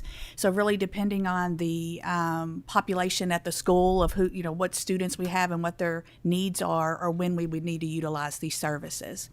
We did try to hire an LPN at KSB, but because it's only, I think it's 8 months and 29 days, it doesn't offer benefits. We weren't able to get a successful candidate, so we decided to go through with the state master agreement and utilize those services as needed. Okay. All right. Any other questions? Senator Meredith. This is a contract not to exceed, right? Yes. Because we see this every year. Yes. And it's a massive contract. But two questions. Why was the Department of Education added as an authorized Yeah, department? as you know, we have the Kentucky School for the Deaf and School for the Blind. We posted positions for a speech language path and for an LPN, and we're just not successful in getting candidates to apply and to take the part-time positions. So my procurement manager, she was able to find that we had 4 state master agreements with healthcare providers. We've researched those, chose one that we thought would offer the services we needed, and then asked the Office of Procurement Services to add us to the master agreement so we could use it. Makes sense. How much did we spend the last biennial? Actually, we have not utilized the services for the upcoming 26 year. We did this in anticipation of someone on leave, and then a speech path that we just have not been successful in filling. So, or an LPN, I'm Okay, sorry. the last question was the contract in total. How much was it the previous contract period? The previous master agreement, Yes. I believe it was 60, and this is for the whole state. Our portion we asked them to add on was 300,000 that we've not yet utilized. I believe the whole contract, if I read it correctly, is 66.8 million. Okay, that's all I have, Mr. Chair. All right. Yeah, I'll get two more quick questions. What's the what critical health and welfare services are provided with this? I know you've talked about trying to hire an LPN. Could you just maybe elaborate on that just a little bit more? Sure. So at the there's actually two positions that we needed support with. One is at the Kentucky School for the Deaf, and that was for a speech language pathologist. So many of our students have speech language services in accordance with their IEPs. As Karen stated, we have been unsuccessful in finding a speech path for that position. We have a current speech path that's working, but she was leaving for medical leave, so we needed to be able to provide services to these students pretty quickly, and that's why we reached out and utilized our master agreement supports.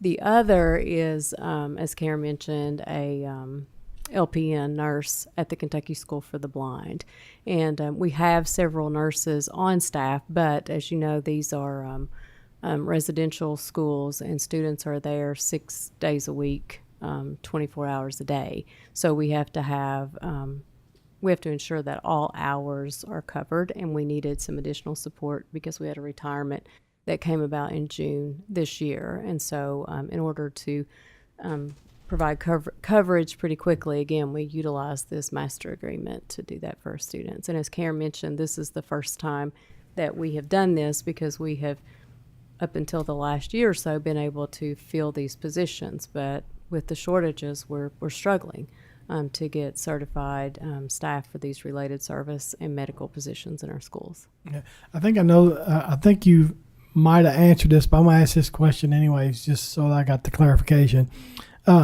Why does the Kentucky Department of Education need these services? And I think you've touched on that, but just clarify that once again for me. We oversee the Kentucky School for the Blind and Kentucky School for the Deaf. So we actually have students in our care at these schools, and those schools fall under the purview of the Kentucky Department of Education. Okay. All right. Thank you. Any other questions? Motion to approve.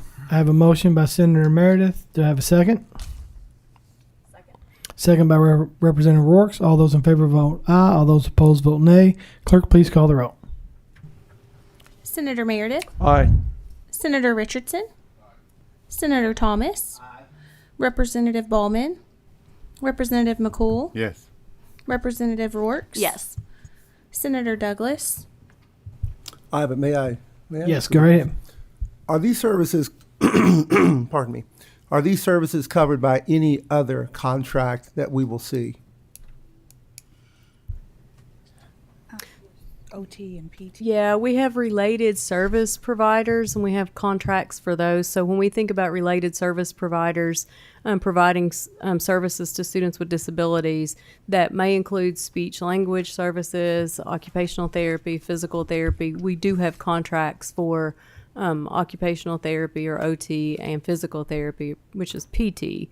And currently, I think this is the only one that we have for speech language. I need to double check that to be sure, but as memory serves, I think this is the only one. Our nurses as well. I don't think we have contracts currently for nurses. We, as I mentioned, we've been able to successfully fill those positions until just recently, and then we're feeling the effects of the shortages. Okay, we see multiple contracts coming through here, and I just want to make sure that we're not doing duplication Yeah, you will see those for OT and PT. for other Yeah. particular places in the healthcare space. Okay, thank you. Thank All you. right. Any other questions? I voted aye. Did I Oh, not? yeah, that's right. We're on the vote. Yeah, no. I voted aye, and then I asked if I could ask a question. Yeah. So I'm a rule follower. Sometimes. I'm glad. Sometimes. Keep me straight. Go ahead, Clerk. Chairman Hart. I vote aye too. Contract moves forward. Thank you all so much. Thank you. Thank you. That's it. The next item on the pull list is with the University of Louisville and is number 118 on the PSC Amendment Ivory list. They have requested the contract be deferred to the August 2025 meeting of the committee. Do I have a motion asked for such? Motion by Senator Second. Meredith, second by Senator Douglas. All those in favor vote aye. All those opposed vote no. Clerk, please call the roll. Senator Meredith, Senator Richardson, Senator Thomas, Representative Ballman, Representative McCool, Yes. Representative Rourke, Yes. Senator Douglas, Aye. and Chairman Hart. Yes. Contract is deferred until next month. Let's see. The next item on the pooled list is with Behavioral Health, Development, and Intellectual Disabilities, and is number 7 on the routine MOA pink list. If representatives are here, please come forward and identify yourself for the record.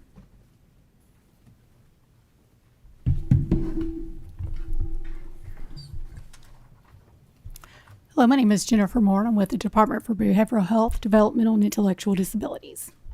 I'm Dr. Patty Clark. I'm the Director for the Division of Mental Health within the department. Hello, my name is Sarah Johnson. I'm the Director for the Division of Substance Use Disorder within the Department for Behavioral Health, Developmental, and Intellectual Disabilities. Thank you all so much for being with us. Would you please raise your right hand? Do you solemnly swear to tell the truth, the whole truth, and nothing but the truth so help you God? Yes. Thank you so much. And Senator Douglas, I believe, has some questions. I do. Thank you, Mr. Chairman. And thank you, ladies. Thank you all so much for being here today. First of all, it's a big contract. We know that. And as I go down the sources, and I'm taking a look at some of the funding ratios, and with some of the things that are going on at the federal level, are you all making any, are you having discussions about how some of this funding may be approached, as some of those ratios may change and therefore the amount of funding may change?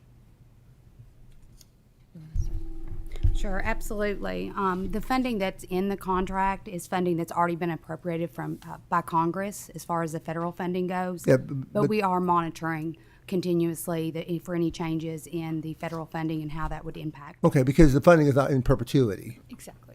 And there are things that change in terms of the ratio of funding. Absolutely. And unfortunately, we here don't have the luxury of saying, well, if it changes, it won't affect our budget very much here in the Commonwealth, and it will very, very, very much affect the budgets in the Commonwealth. I just wanted to put that on the radar and sort of put that in the record, that some of this has at least been discussed and that we are being proactive and aware. So thank you very much. That's all I have, Mr. Chairman. All right, I have a question. In 2013, 7 counties filed for Chapter 11 bankruptcy in order to avoid paying their portion of the KERS pension cost. The Supreme Court has ruled that the 7 counties must pay the $130 million they owe the state. They still owe tens of millions in pension obligations to the Commonwealth. I'm just curious why we are entering into contracts for millions of dollars with 7 counties when they have a multi-million-dollar liability to the state of Kentucky. Well, 7 counties is part of our behavioral health safety net. And we'll have to just get more information for you on that, but they are part of our safety net in their region. All right. And if you could, please get the information and provide it to the committee. Any other questions? Mr. Chairman, in light of your question, I think it was an excellent question. Could I make a motion to defer this so we have that information for next month? I have a motion for deferment until next month. Second that. I have a motion made by Senator Merritt to defer until next month. Second by Senator Douglas. All those in favor vote aye. All those opposed vote nay. Clerk, please call the roll. Senator Meredith, Aye. Senator Richardson, Senator Thomas, Michelle, I'd like to explain my aye vote. Go right ahead. I think that was an excellent question that you asked. And if you sat here for 2 hours, you've heard me say when the Kentucky Teachers Retirement System was here that we've worked hard over the last decade to make sure that we're on track to fully fund the KTR system. We're now at about 67%, projected to be fully funded by 2040. The fact that you still owe that system, the pension system, well over $100 million, we need that money. And so I think that Chairman Hart's point that there's some concern and reservation about, approving an $18 million contract when that $18 million could be used for or used by KTRS, it's a really legitimate concern. So I'm going to support I to defer this until we get an answer from 7 counties as to how you're going to pay that pension bill. because we need that pension bill to pay our retirees under that system. Representative Ballman, Representative McCool, Yes. Representative Rorks, Yes. Senator Douglas, Aye. and Chairman Hart. Yes, and thank you all so much. And if you could supply us with the information, and then we'll have you back next month and you can explain it. Thank you. I think we're good.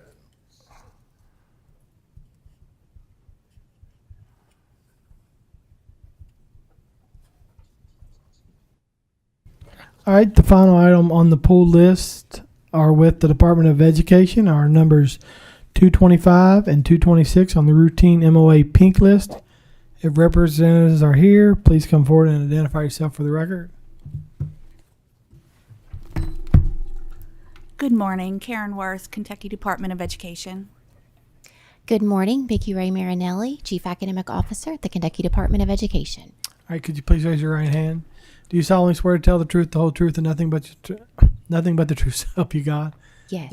Thank you so much. And I have a question. If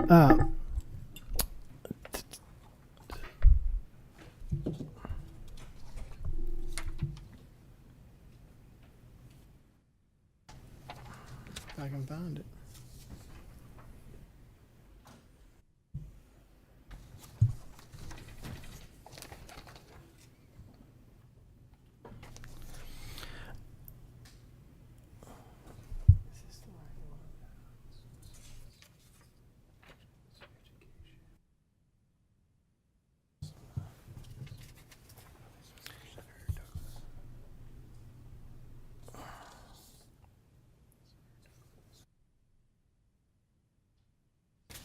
I'm getting ahead of myself. Senator Douglas, I think you have some questions on this one. I do. Thank you. Okay, go right ahead. Thank you, Mr. Chair. And welcome here this morning. I believe it is still in the morning. I read the words implement. Am I to understand that these are new contracts? So one of the contracts, so Miss Cup will be a new school-based literacy coach that's a part of the coaching model with the Read to Succeed legislation. The one for Miss McWhorter is actually a renewal of a contract. So she was placed in Jessamine County last school year and will be continuing on in year 2 to support the school in which she serves.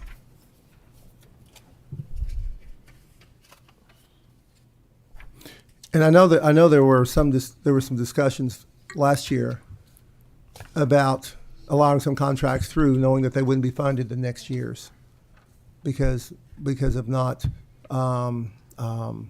opening up new funding lines for new positions. I don't know whether that was part of this discussion at all, but that's a concern. And I know I did not pull 27, but 27 is the same way. It says provide funds to implement.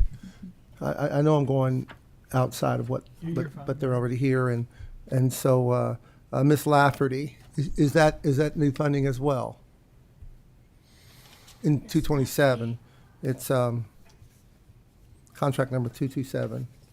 Don't know if you have that. We don't. I'm sorry. Okay. It just says provide funds. It says provide funds to implement a literacy coaching model in identified schools with large numbers of students performing blah, blah, blah, blah, blah, blah. So Senator Douglas, this body of school-based literacy coaches is funded. It's an appropriation, and the guiding statute is 158.806.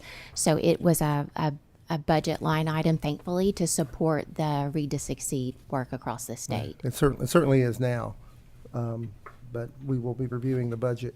I think you've answered my question. The Ms. Cup is a new contract. That's correct. Okay. Yes, sir. And Ms. McWhorter started last year. That is correct. Okay. Yes, sir. Thank you very much. That's all I needed. Thank you, Mr. Chair. Mm-hmm. All right. Is there any other questions? If not, do I have a motion to consider the contract review without objection? Motion by Senator Meredith. Do I have a second?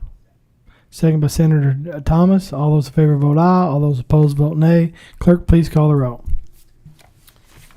Senator Meredith. Senator Richardson. Senator Thomas. Representative Ballman.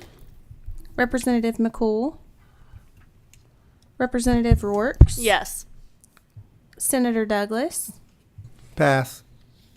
And Chairman Hart. I vote yes as well. Contract moves forward. Thank you all so much for being with us. Thank you. If y'all would, please take a moment to review items number 10 through 18 on your agenda. And is there a motion to approve the same? I have a motion by Senator Meredith. Do I have a second? Second. Second by Senator Douglas. All those in favor vote aye. All those opposed vote nay. Clerk, please call the roll. Senator Meredith. Senator Richardson. Senator Thomas. Representative Ballman. Representative McCool. Representative Rourke. Yes. Senator Douglas. Aye. And Chairman Hart. Yes. And before we adjourn, I'd like the next meeting of Government Contract Review will be August the 25th, and it'll be at on the 12th at 9 a.m. No, the 12th. I said 2025. Sorry to confuse you. It's August the 12th. All right, we stand adjourned. Wait. We're official.